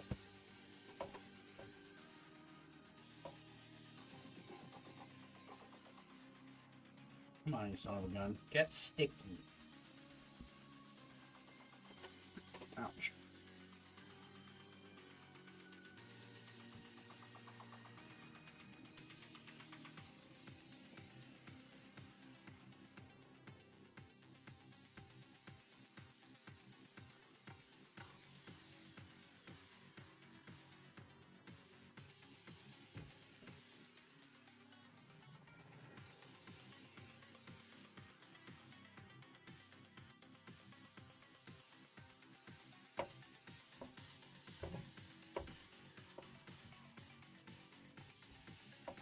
Wow, what the fuck?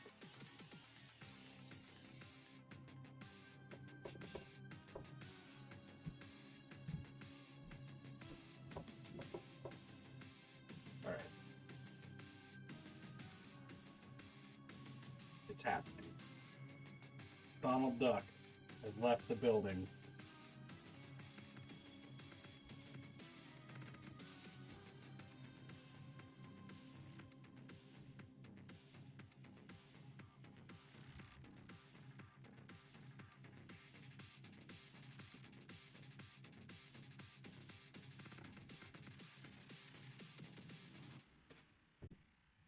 I wish I knew what that meant. I'm serious now. Donald Duck has left the building.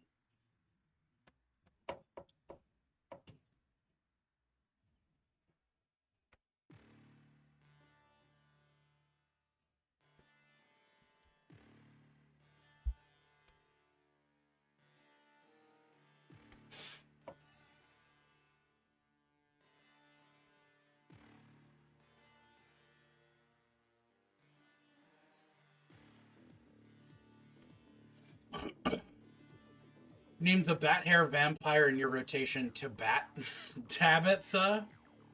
I like that. Flip, you're a genius. The Permhead Wonder.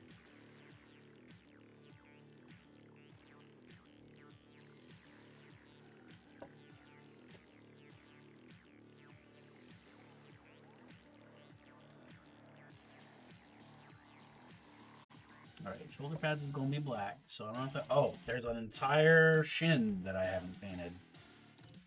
Look at that.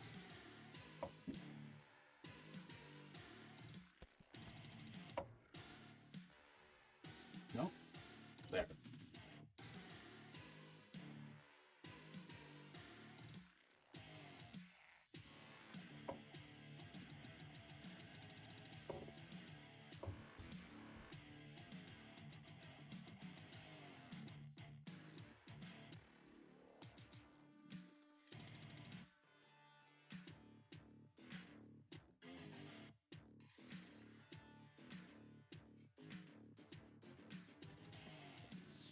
Alright, I'm gonna preempt this next one and just put more blue tack on it before I even try to paint it.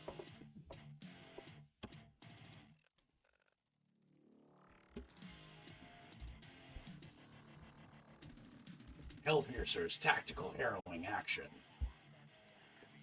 Oh my god, excuse me.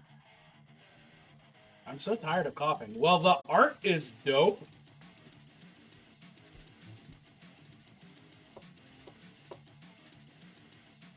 Hell is a prison. Break its bars. Tactical hell-flaying strategy with base building, overwhelming build options, and map-based strategy.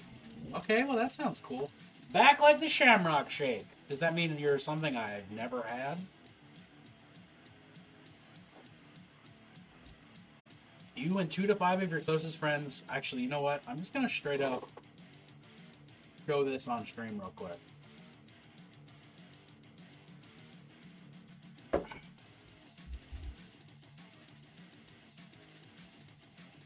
While I'm oh, well, it's a little small, but look at this fucking art. Look at that badass art. I'm very here for it.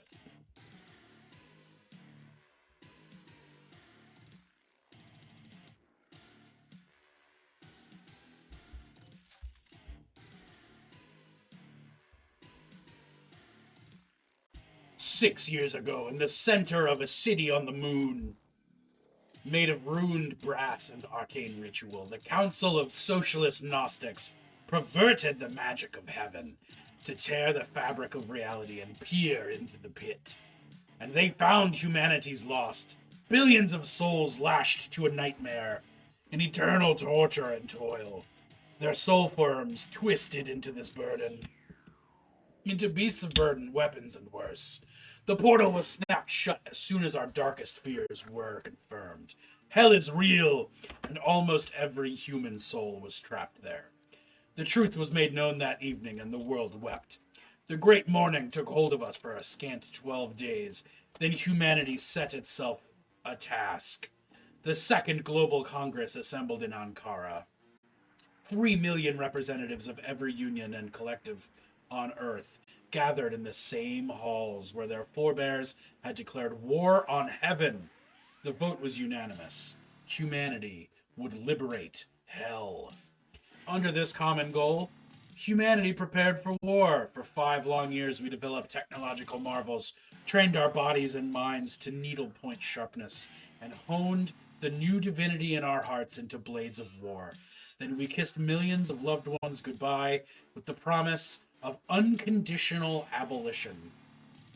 On July 13th, 2169, humanity tore open the universe, burst through the Christ wound, and rained fire on hell itself. The city of Dis fell in less than an hour as its demonic forces, long unused to war, failed to rally in defense. Humanity's foothold secured, the hard work of liberating the most hostile place in creation was now underway. Hell will fall. This sounds fucking dope. You and 2 to 5 of your closest friends play as divine humanity clad in the corpses of angels storming the gates of hell. Inspired by games like Lancer and D&D 4th Edition, our game centers on 4 core concepts. Character customization that encourages creative thinking and tinkering. Meaningful strategic layer that creates emergent narratives with mechanical simplicity. Fast-paced tactical combat focused on climactic boss battles and unique horde mechanics, and extensive GM tools and options for enabling interesting counterplay and interesting faction development. Characters in Hellpiercer are modular, consisting of a weapon which determines their attack options, armor which determines movement, and class which determines special abilities. Each of these can be swapped out during downtimes. Oh shit. Clip, you found a fucking gem here, dude. Rather than focusing development of a single hero centers on constant expansion of options and mechanics. What begins as a relatively simple tactics game quickly expands itself to include off-site airstrikes, limit break style super moves, expanded strategy layer options, and so much more. Best of all, this complexity is opt-in, so every table can find their comfort level and grow at their own pace. Hell yeah.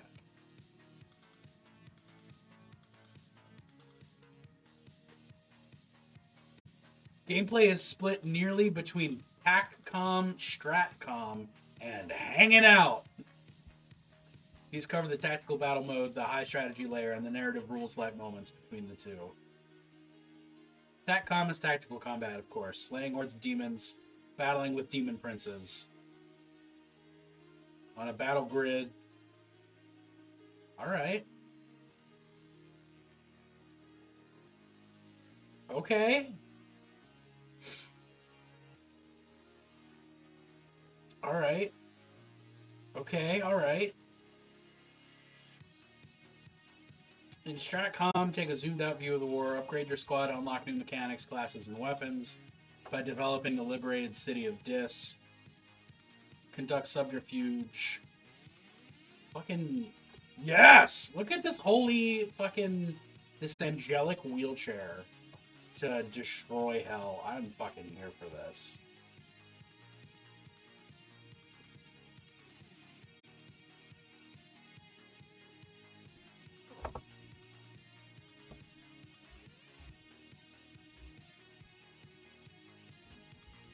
This is dope.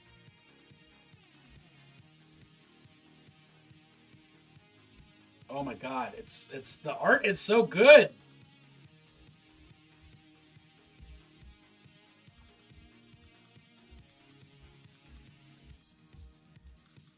So then what's the tell me about your options here, Kickstarter.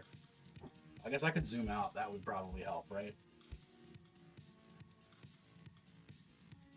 Get a digital edition, get a physical edition. Get some wild shit. Oh shit. Be included in in-game art? Wow. Okay, dope. That's cool as fuck. I'm extremely here for this. Thank you, Clip. I will now continue to paint demons, perhaps ironically.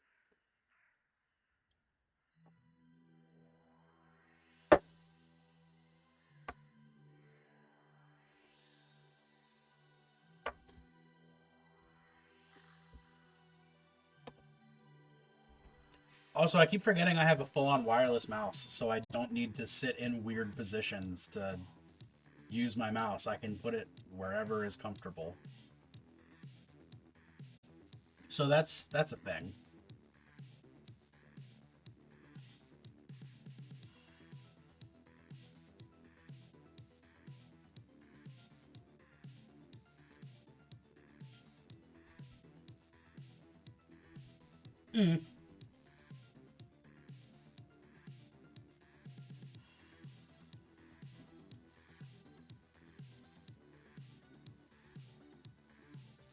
Fuck! Let me just get the underside of that real quick. before I fix it.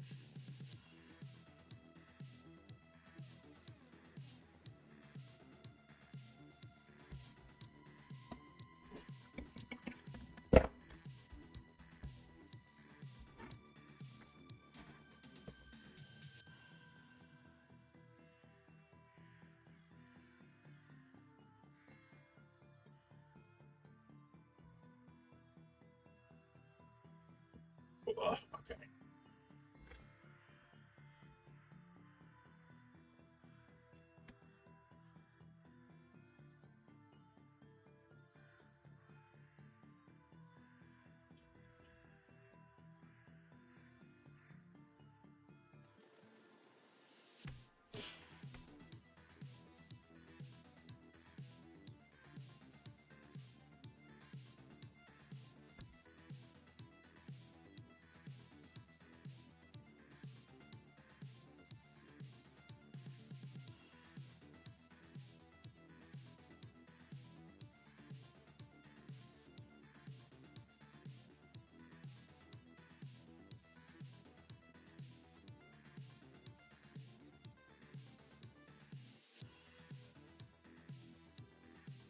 What do you think happened to Jonas? I need my preacher back. That guy was so dope. Jonas, where are you?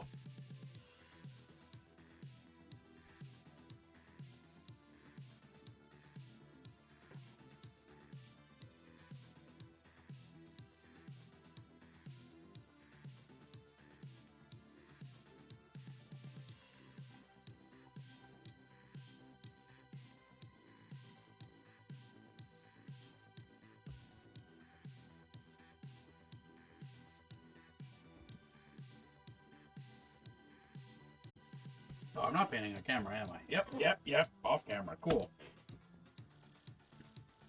Good times, noodle salad.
Excuse me.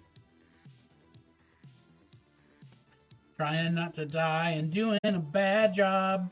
It's like I'm playing video games. You know how it is.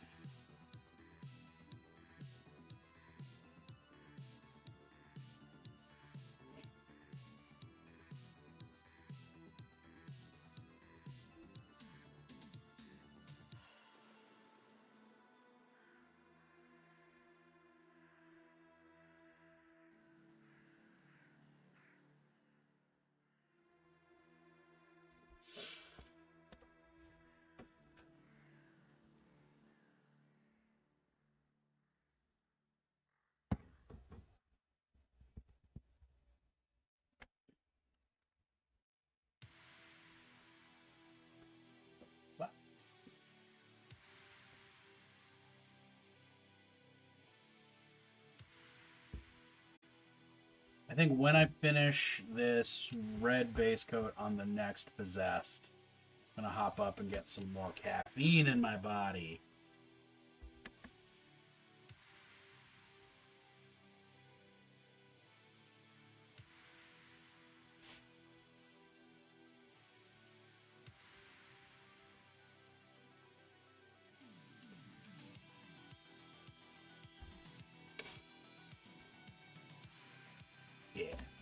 Yeah, yeah, yeah, yeah.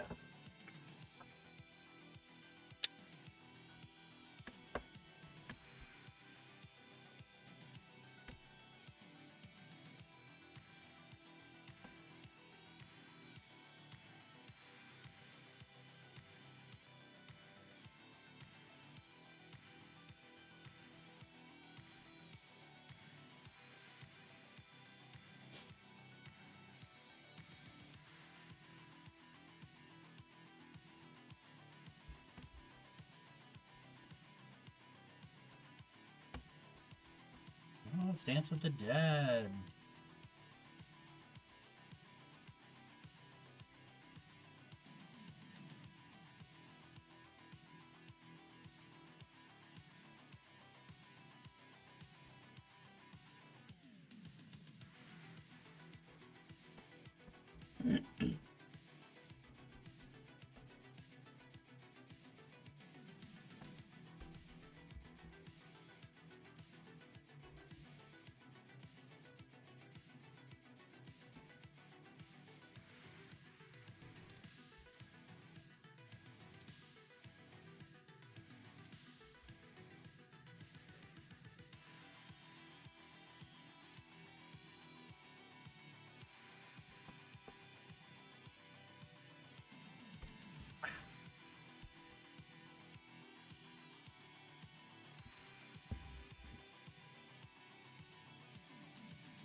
Oh, why did I just skip the shins entirely? That was a weird call on my end.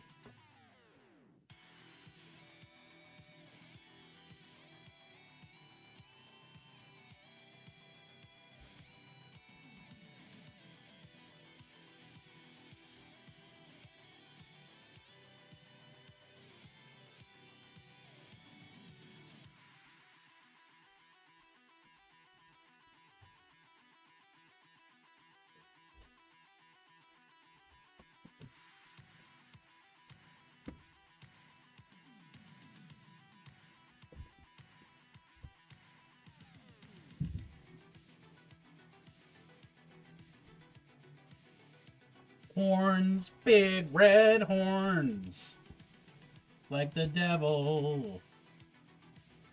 Except in power armor.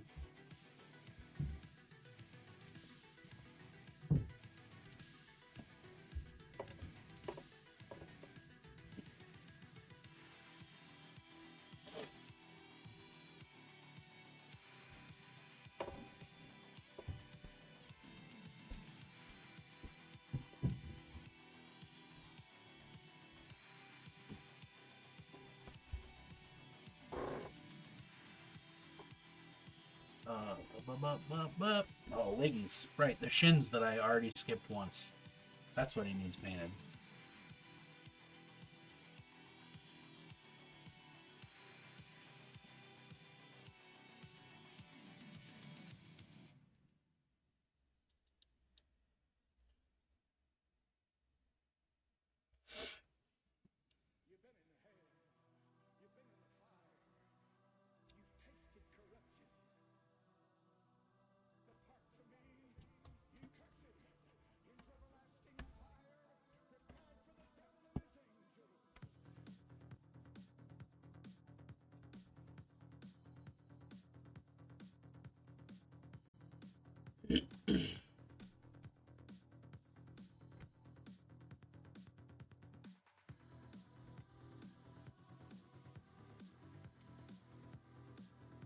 Oh man, Friday night we're gonna watch Incantation.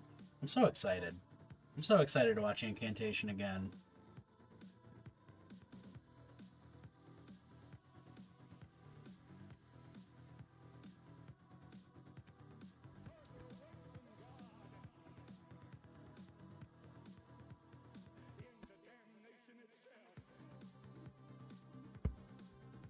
Where's that? There it is.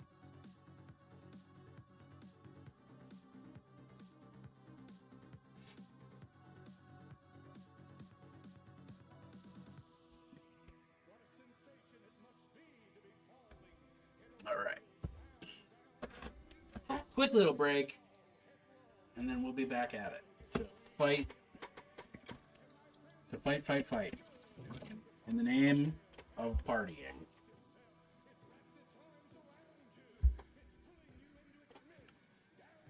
Fighting for our right to party. Okay. Don't go anywhere. I'll be right back.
What if I told you that Robert Johnson never actually died? You probably wouldn't believe me. And quite frankly, neither would I. Oh my. Clippert cheered 10. J.U. Grave STNORMALMALINESHRVINGFU dialysis NNOGA dialysis YSDUFF. Dialysis? Did it say dialysis twice? Did it really just say dialysis twice? But yeah, no, definitely these guys definitely don't smooch in their free time. No way. Marines don't do that. Not a chance. Especially having been turned into Marines through gene therapies and hormone replacements, and then possessed by demons. There is no way that these 5 are anything other than straight cis men. Yep. That's them to a T. No question about it.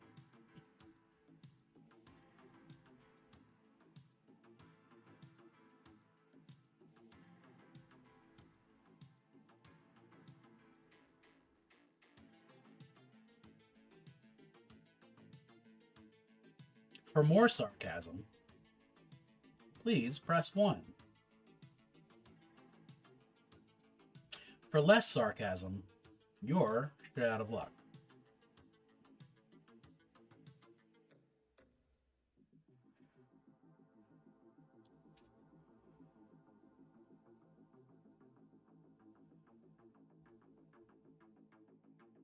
Right, yeah, I'll just make them like that. Go. Let's make them black.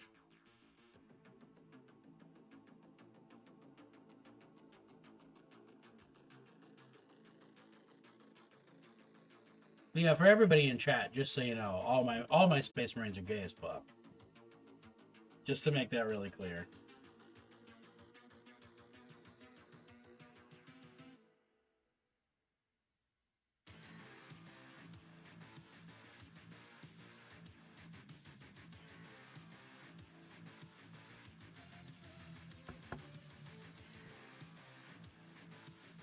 Goddamn, the song is groovy.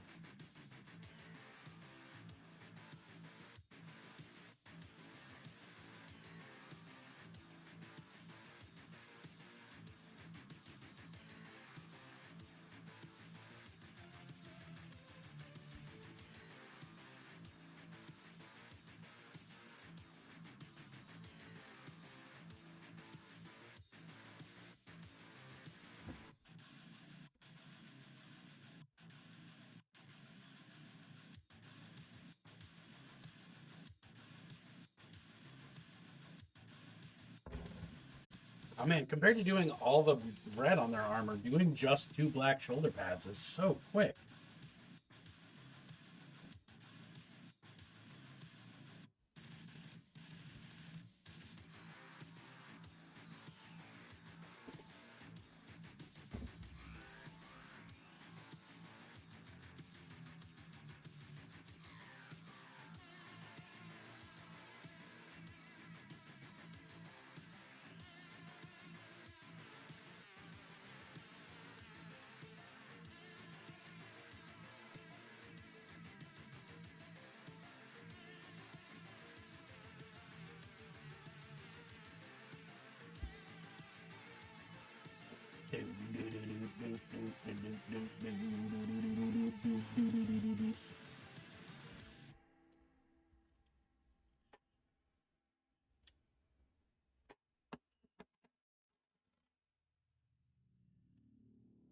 I still think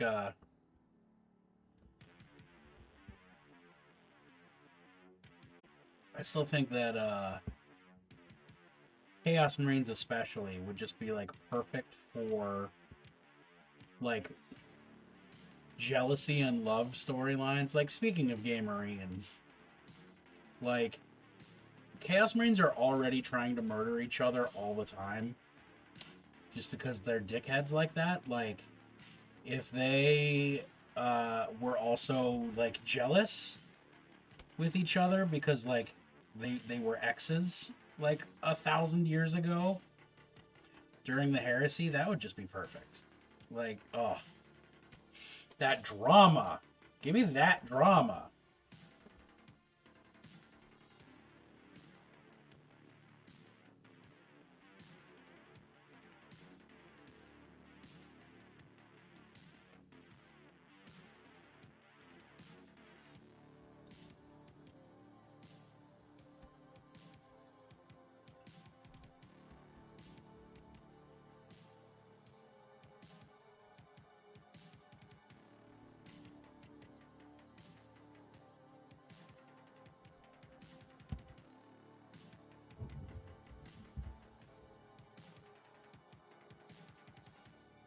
You know what? Actually, the Horus Heresy books, if they had explicit marine on marine romance, that would convince me to read even a single Horus Heresy book.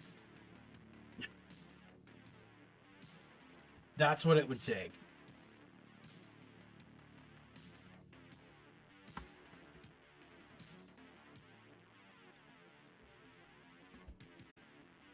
So, you know, Black Library writers, get on it.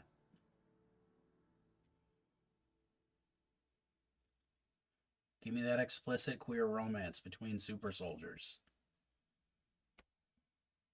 I never really got into the shipping of Captain America and the Winter Soldier, but I see the appeal.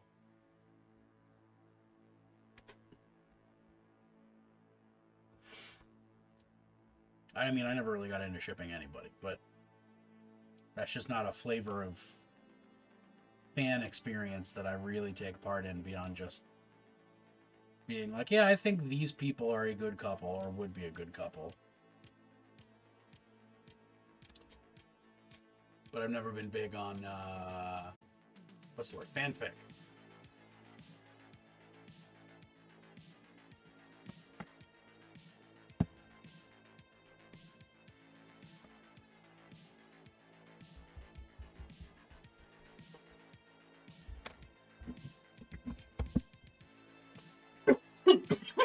Mwah! You know? Mwah!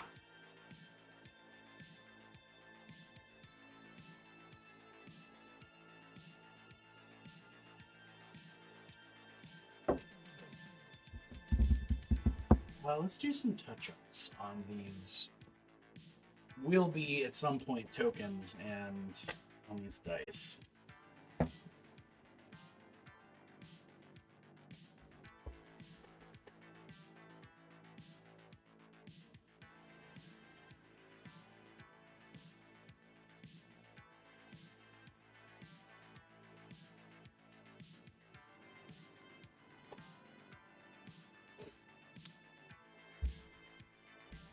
So basically, it occurred to me while I was playing my last game that I have enough things going on. I have enough buffs happening at any given point on the table that I want a way to keep track of them. So my prayers and psychic powers and I think a couple warlord related auras are all gonna go onto these markers that I'm just gonna throw on the battlefield on relevant places. This is not a new concept, but I'm making my own instead of like buying someone's, so it feels special, you know?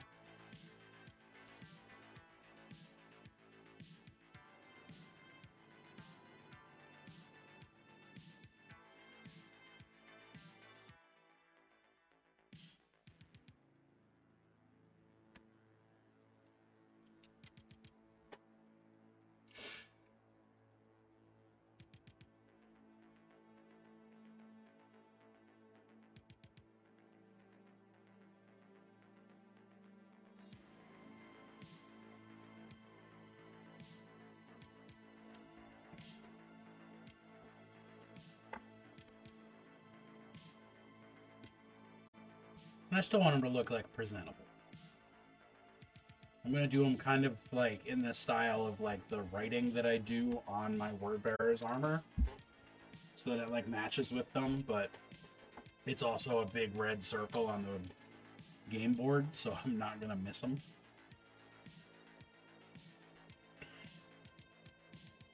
Like they're literally just bases that I'm painting, because I've been in the hobby long enough to have more bases than my body has room for.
It's quite hard to do this without getting paint all over my fingers, though.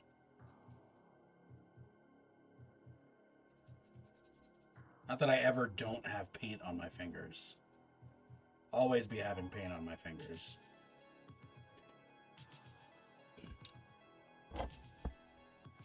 Ratsky! Classified as human. Negative. I am a mute popsicle. Hello, friendo. I hope you are having a wonderful Thursday. I almost went for my coffee instead of my water.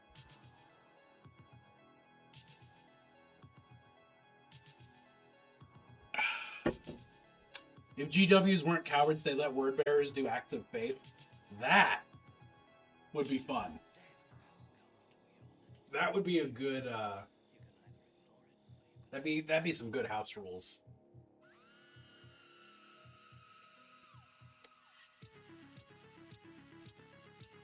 Like, I'm not exactly gonna complain about, where word bearers are right now, because, like, they strong. As of right now in 9th edition, they're in a very comfy place. But, yeah, Acts of Faith would be dope as shit. Although you get pretty close with being able to give most of your squads Balefire tomes so they can cast spells. And shit like that. It posits the existence of word bearers. Well, I could say word bearer. Catching mistakes, getting caught for my own mistakes, having the two get mixed up and all assigned to me. Oof. Ratsky, I'm sorry.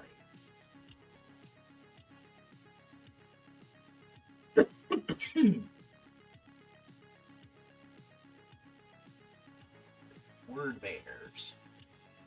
Grr. That makes me want to convert a word bearer. Tomorrow is Friday, so we almost there. That's what I'm fucking talking about, baby. We're close. We're close.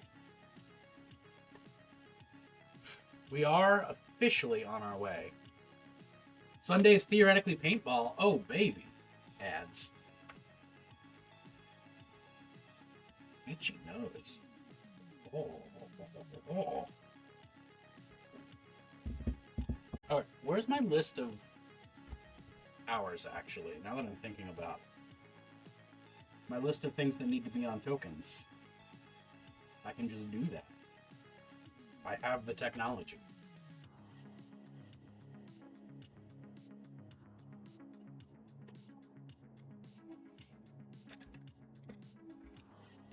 Not minis painted. That's not what I'm looking for. Oh, nope. I don't want your deals.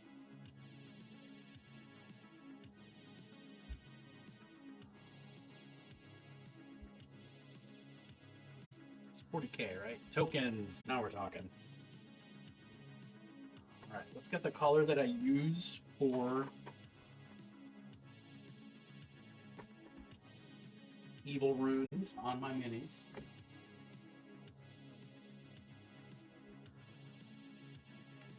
Let's do this thing. Starting with Master of the Union. Put this somewhere else. You're back!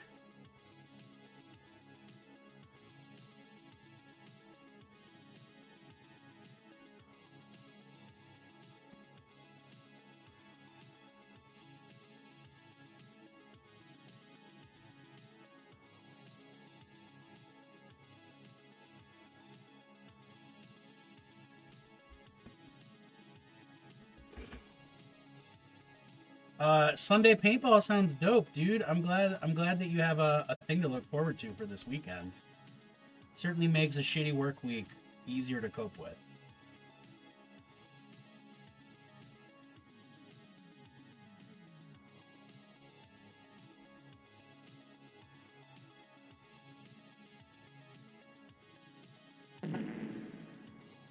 Oh my.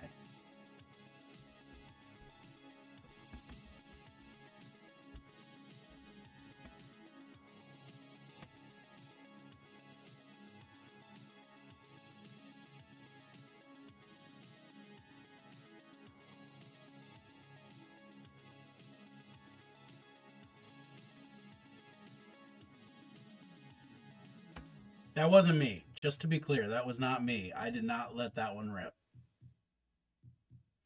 I would own up to it.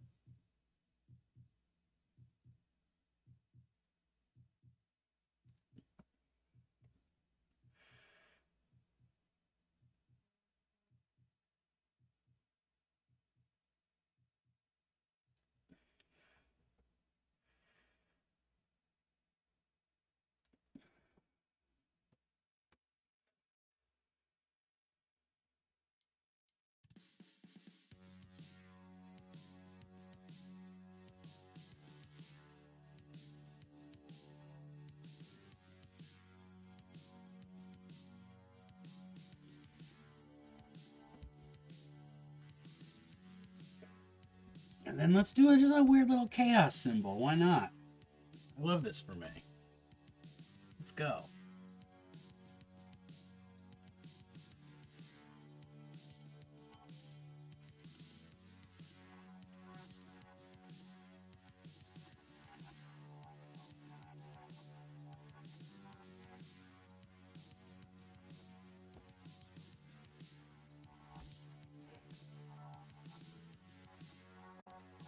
One down, 11 to go. Dark Pact is the next one.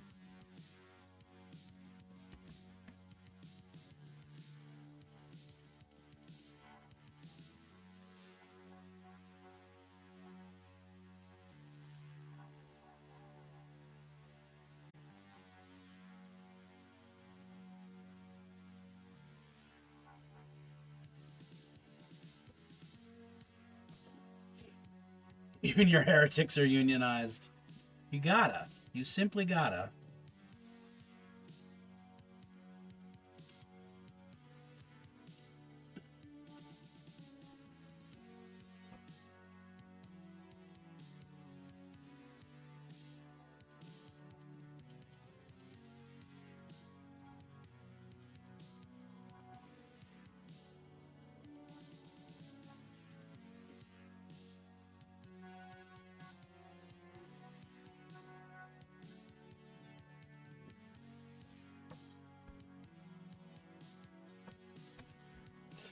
Even painting tiny, just painting names on things is actually really enjoyable.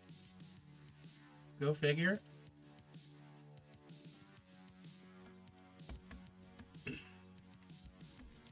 The next one, Ritual Offerings. Oh, that's the one where your cultists can get, like, actually decent if they kill a unit miraculously.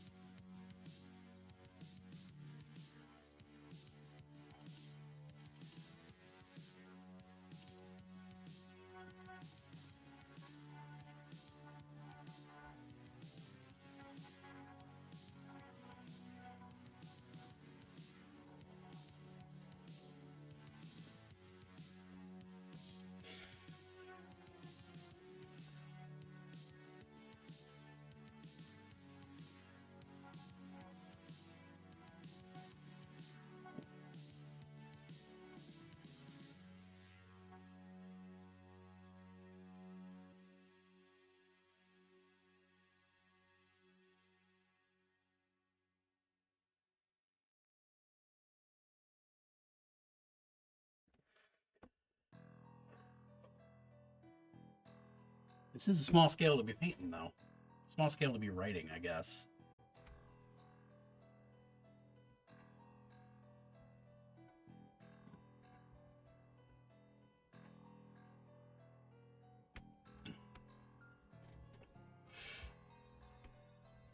For a second, I read Daryl Ritual. Oh yeah, no doubt.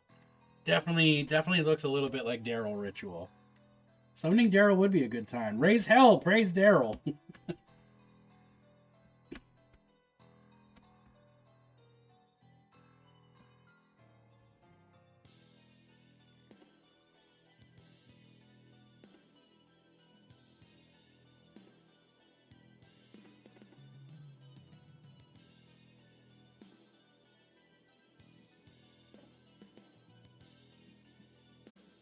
The ritual offerings as prescience.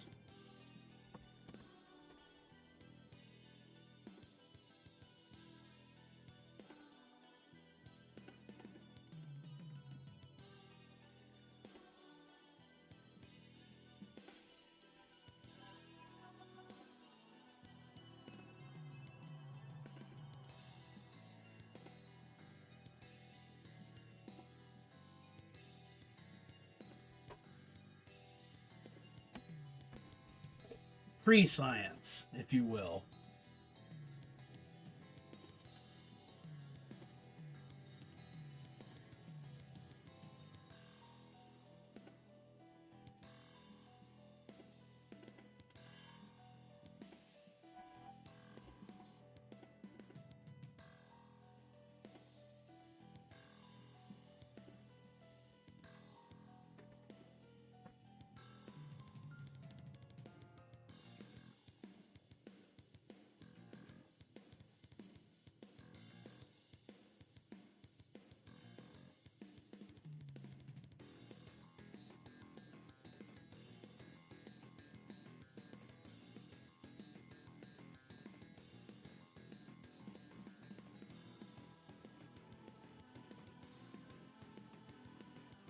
Whoa, okay. I guess we're gonna put that E right there, huh?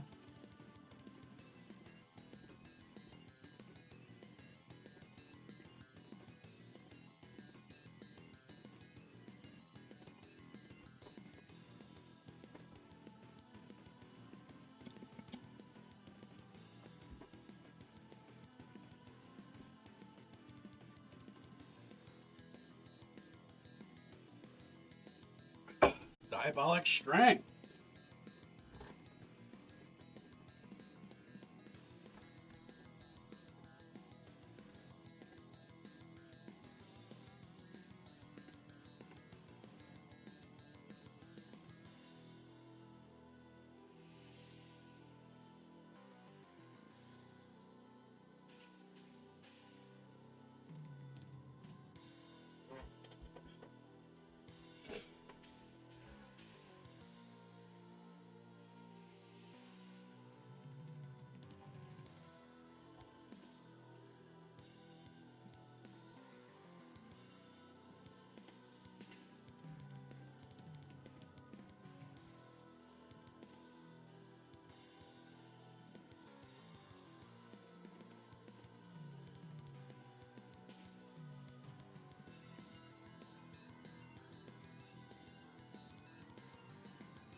Ooh, this is the first time my hand has started painting in a little bit because I'm doing such weird, precise shit.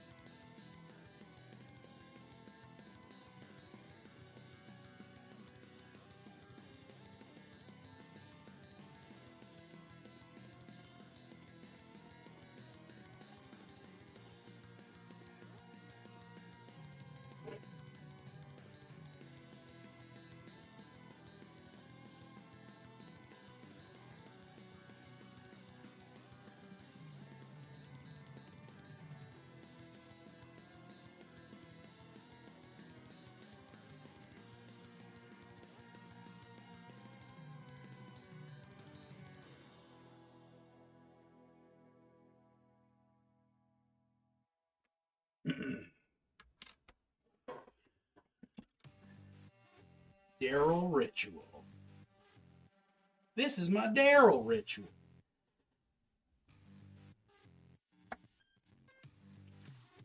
Warp marked.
After warp march, we've got Cursed Earth. Oh, one of my favorites, baby. Cursed Earth.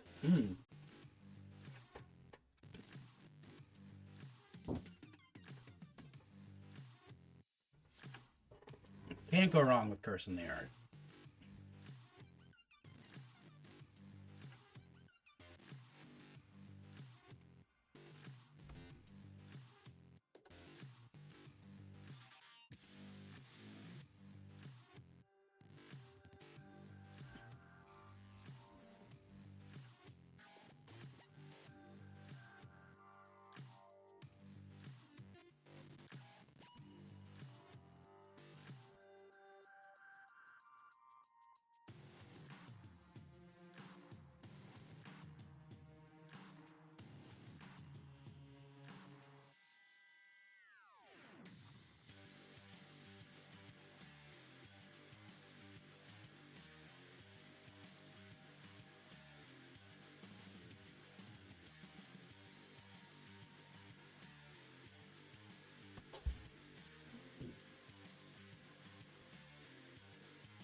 Whew.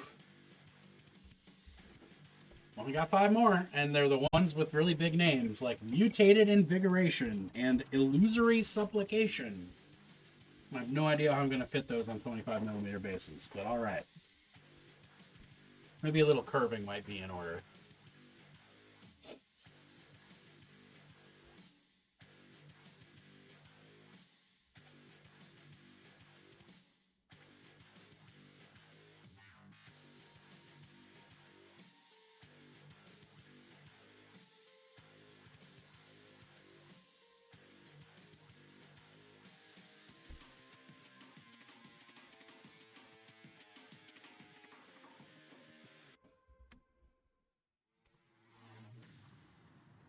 Infernal power, baby.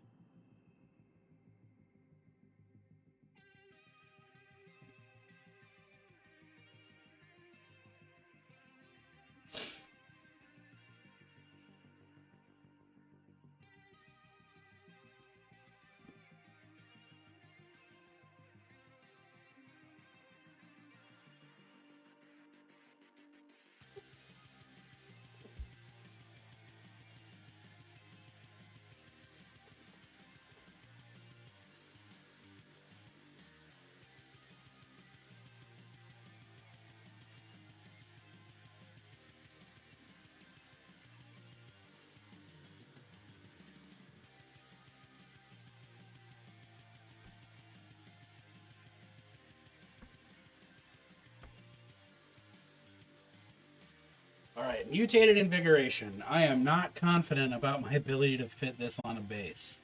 So we're just going to go real small.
Invigoration.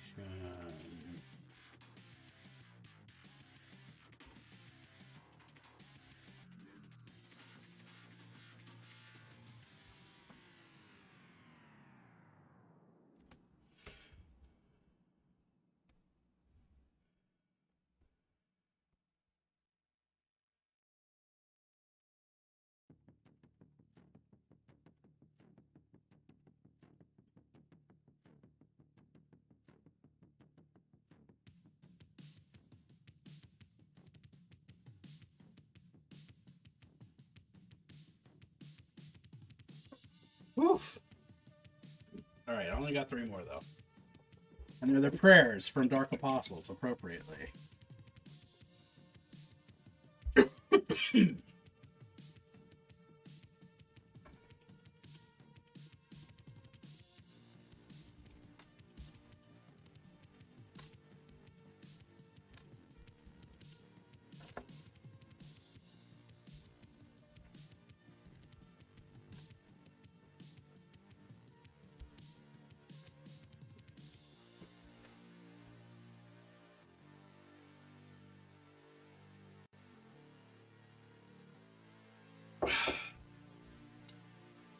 Okay. Dark Zealotry, baby.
Okay.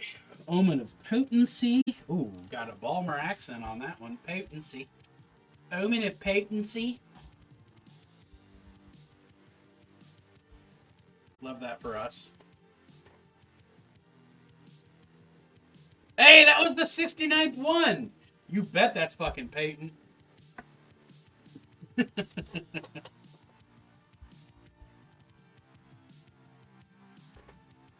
I love that for us.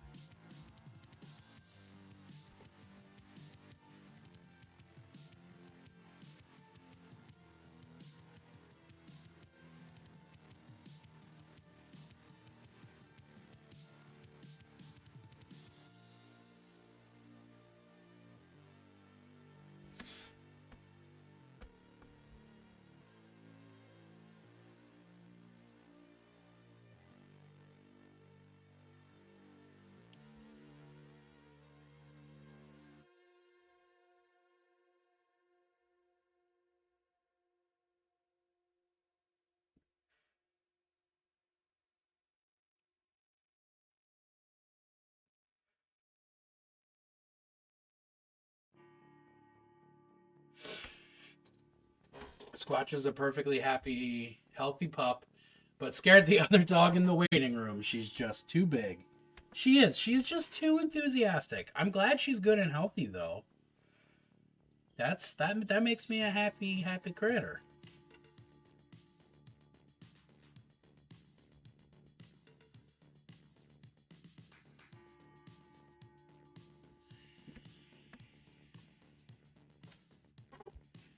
She did listen when I started having her sit and giving her treats. Hell yeah, she did. She's well behaved and perfect in every single way. Just need to do a heartworm test or something. That makes sense. Okay, illusory supplication. Not a pair of words I think I can fit on here, but I managed mutated invigoration, so let's find out.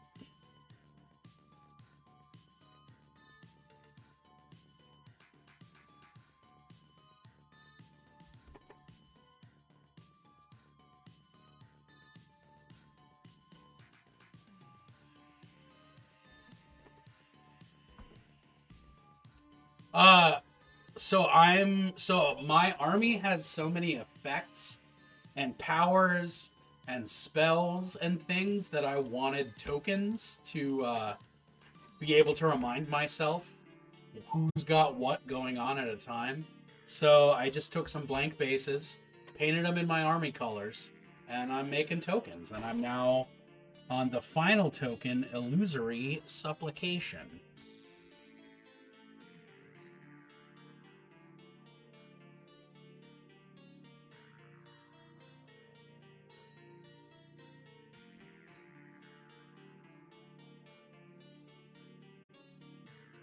Which is just a chance to play around with some script, you know?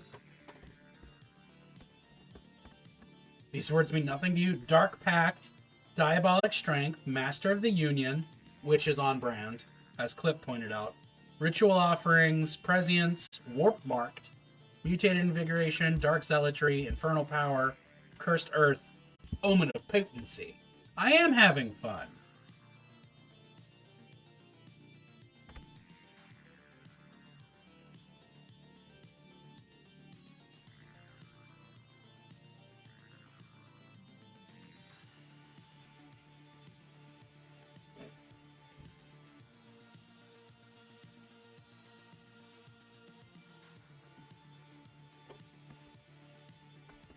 That's all that matters to you. Well, I appreciate it. Supplication.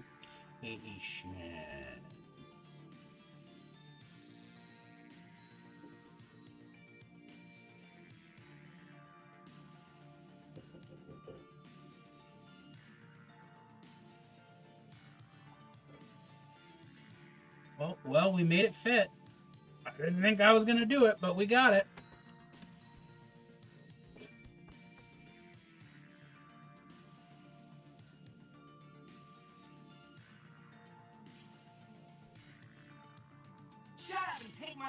Oh.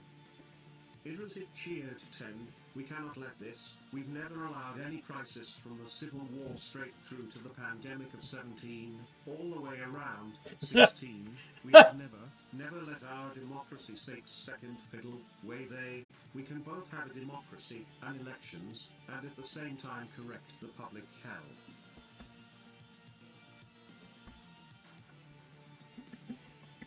Hey, thank you, Drusif. I appreciate that.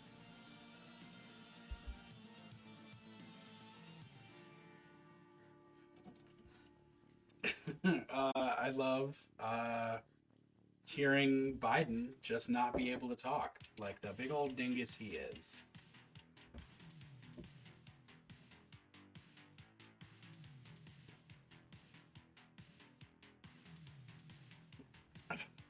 I'm glad you have that memorized, or at least ready to copy paste whenever you need it.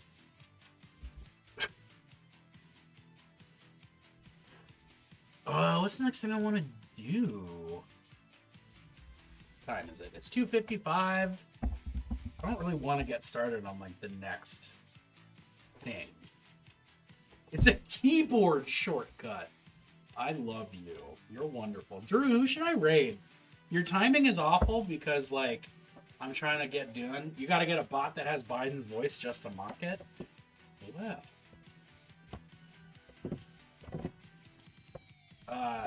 But Drusif, your timing is awful because I'm finishing up. But your timing's great because you're in control of who we're gonna raid. Tell me your suggestions. Raid DM Tesseract? Is that the band Tesseract?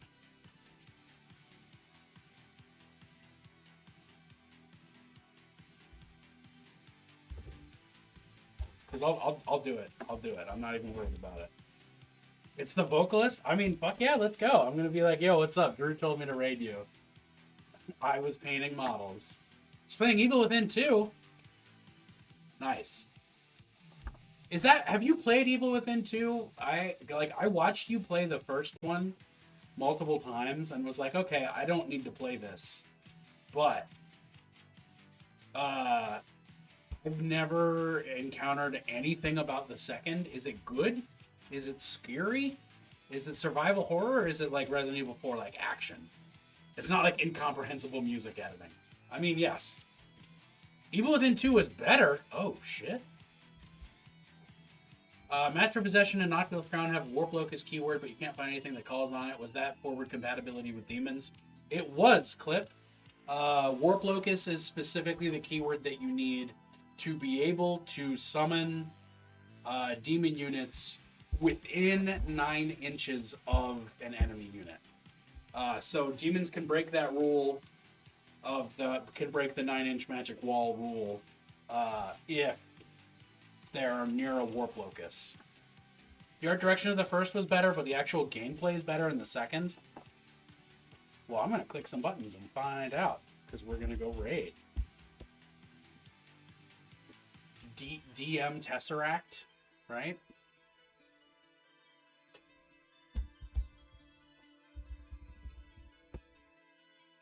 I don't think you have to capitalize appropriately for Twitch.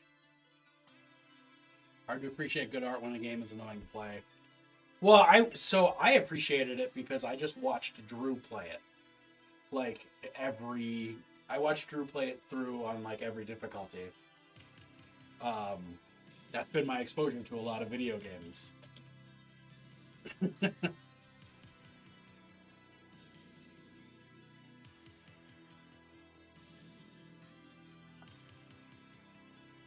All right. It's happening. I know. I remember you being salty about it. Not only have I seen all of The Last of Us, I've seen all of The Last of Us multiple times. I have never played a minute of that game, but I can tell you everything that happens in both of them.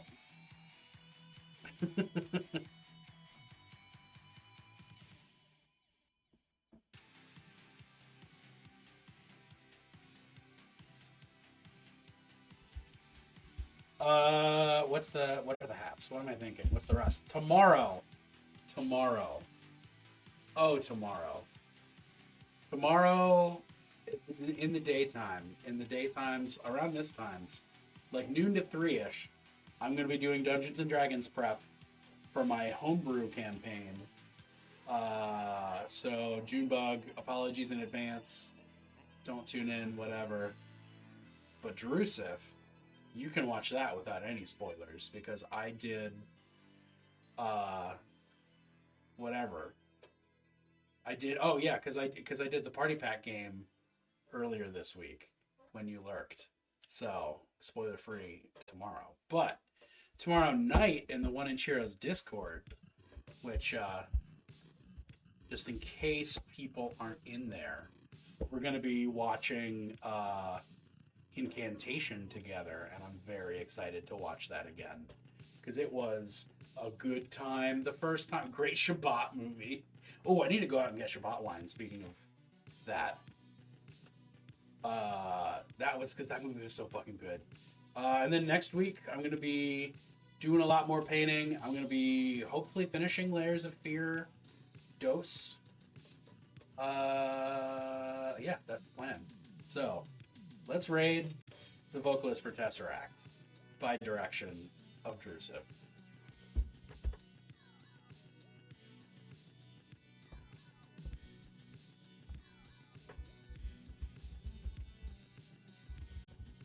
Haunted Doll Watch will be in extremely full effect. I gotta figure out how to make that a sound. I guess I can just play that sound on my computer during the movie, right? That would be great. Everyone would love that.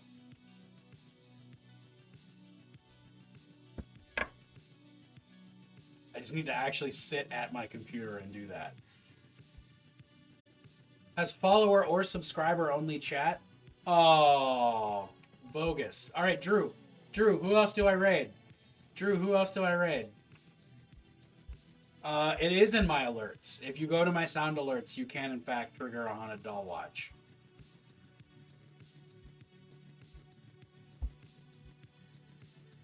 Holy Fireman used unraid.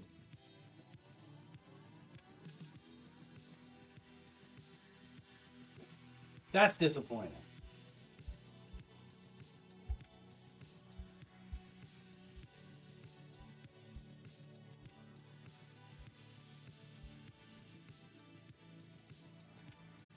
Somebody's painting Invader Zim themed Tau for Warhammer.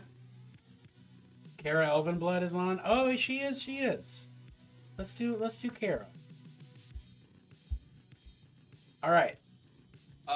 Massive vibe shift from Demons in Hell into whatever it is Kira's working on. Oh, Bayard's Vengeance. Yeah. So not a vibe shift at all.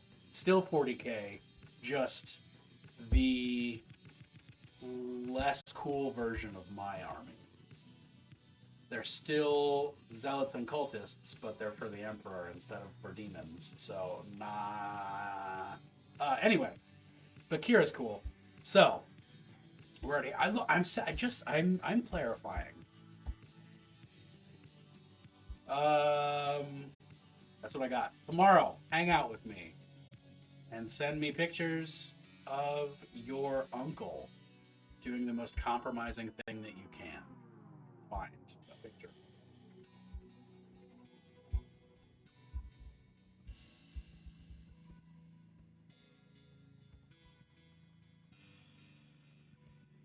No, please do that. Send pictures. But yeah, both our uncles are dead. We only have aunts. Anyway, goodbye.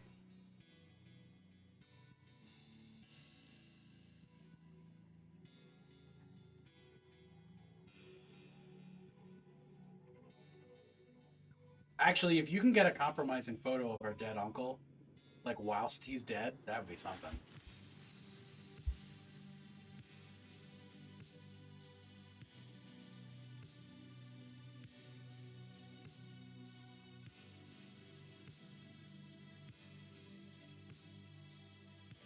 Okay, it's over there. It may as well just be gone. We can use... Oh wait, is that it?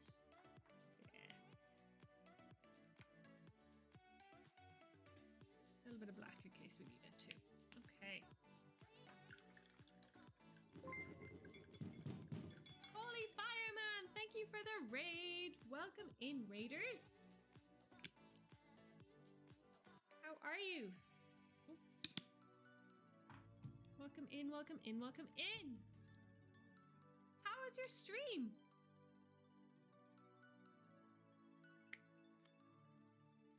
Howdy, howdy, howdy! Ow, that's really sore. Okay. I have got flow improver here and thinner there, and that's what I'm going to use to thin these down.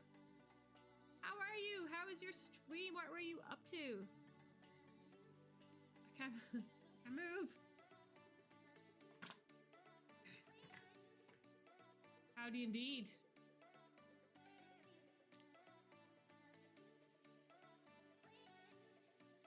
I feel like I'm being deafened by this music. Right, let's water these down. Ooh. Not too much. That's too much. Got some good work done on more possessed for my word bearers. Ooh. Not the word bearers. I have a love-hate relationship with the word bearers. Is it a love-hate relationship?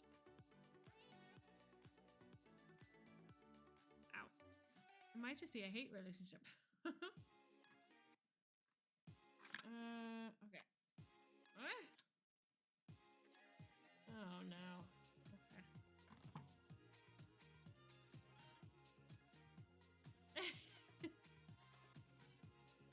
You're trying to diss your army, so I'm here for you hating on theirs. What army? No, all my armies are lovable. To be fair, I don't even think I have an army. Oh wait, no, unless it's my giants, and then you can shove it. Oh right, only the Black Templars, that's okay. That's fair.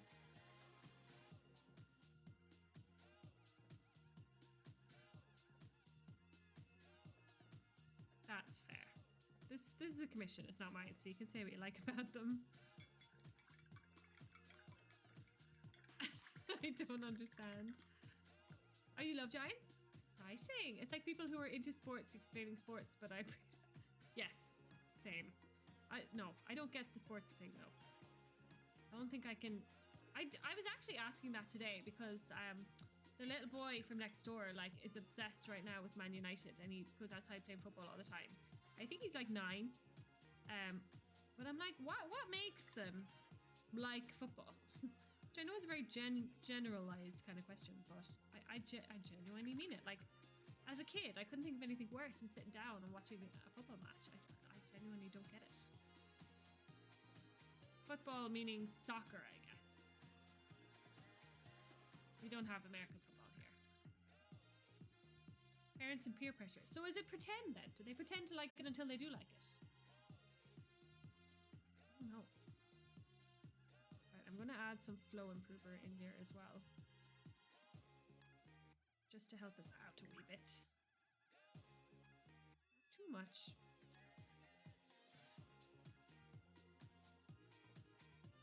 Not mixing. Oh, there we go. Ugh. Every time. What's a tailgate? Oh my god, is that on like TV where everyone opens the boot of their car and has food in there? Is that a real thing? Mutant Zombie, hello, welcome in. It is a real thing. Wait, what? There was something really American that I wanted to ask if it was a real thing or not, but now I can't remember what it is. Oh yeah!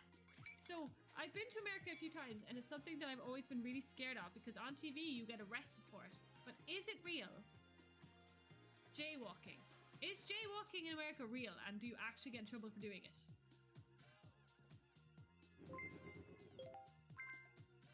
It's the same tribalism that has Warhammer players bad-mouthing armies, fair enough. That is what tailgating is.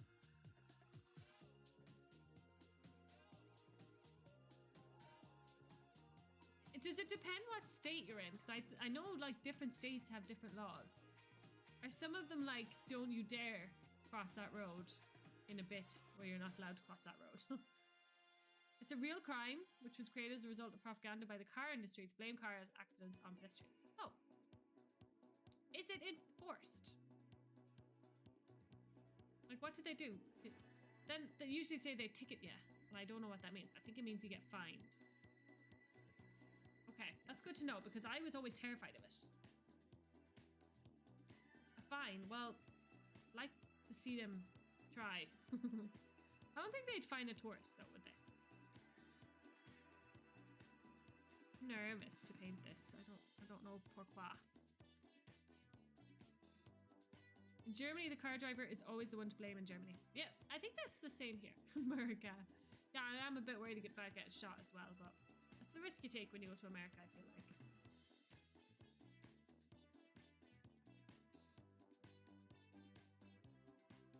It should be the car driver? I know it should be, but like, I think here, if you were just driving along the road and someone leapt out without looking from the footpath onto the road, the car would still be in trouble, even if they were like doing the right speed and paying attention.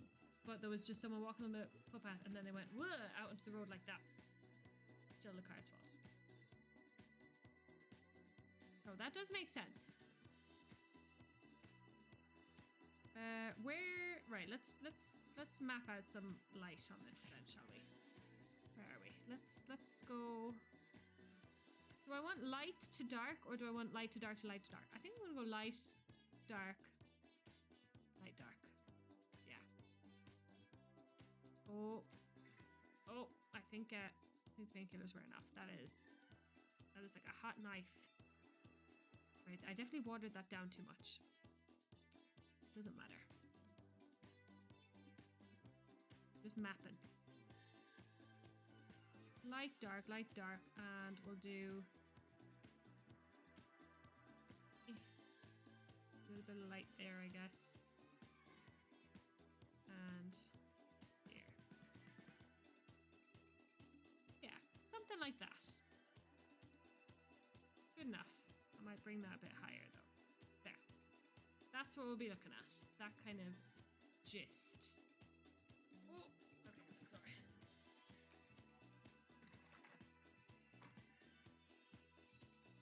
Do you have any tips, painting tips for beginners? I have many painting tips for beginners.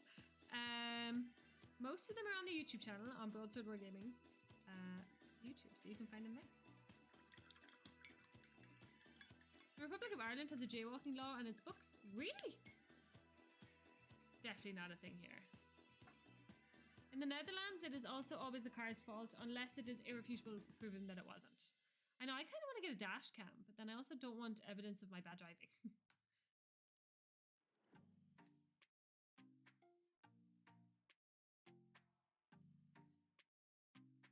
Don't lick the brush.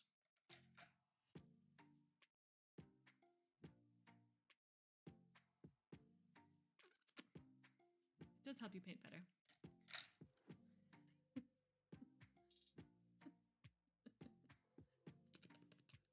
That wasn't very good. I don't recommend doing that.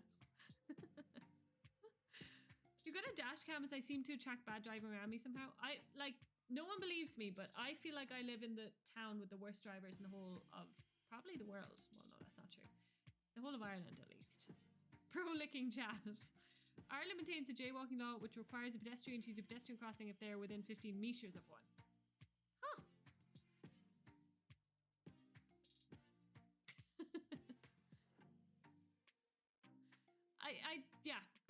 I've never heard that, and it's definitely not a real thing. Like, it might be a real thing, but in the same way that people say that there's also that law that if a pregnant woman asks a police officer for his hat to pee in, he has to give it to her. But like, they're not about to do that either.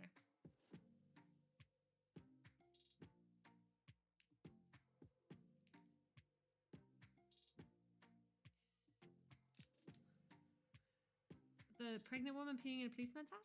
Possibly.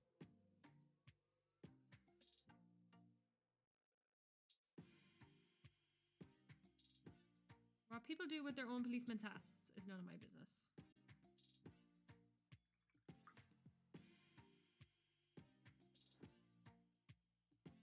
They would go to prison. Yeah, exactly. Having lived in loads of cities and countries, I can confirm here has the worst drivers. Shank him. The Gardaí do be jaywalking. Legal for English people to shoot at Scottish people with a bow and arrow. Oh dear. But sounds very British, actually. If you lick your brush, you increase the quality of the paint job by 1% per lick, up to 20%. How do you even go about asking that? Excuse me, may I pee in your hat, please? Yeah. It's probably more like, give me your hat right now.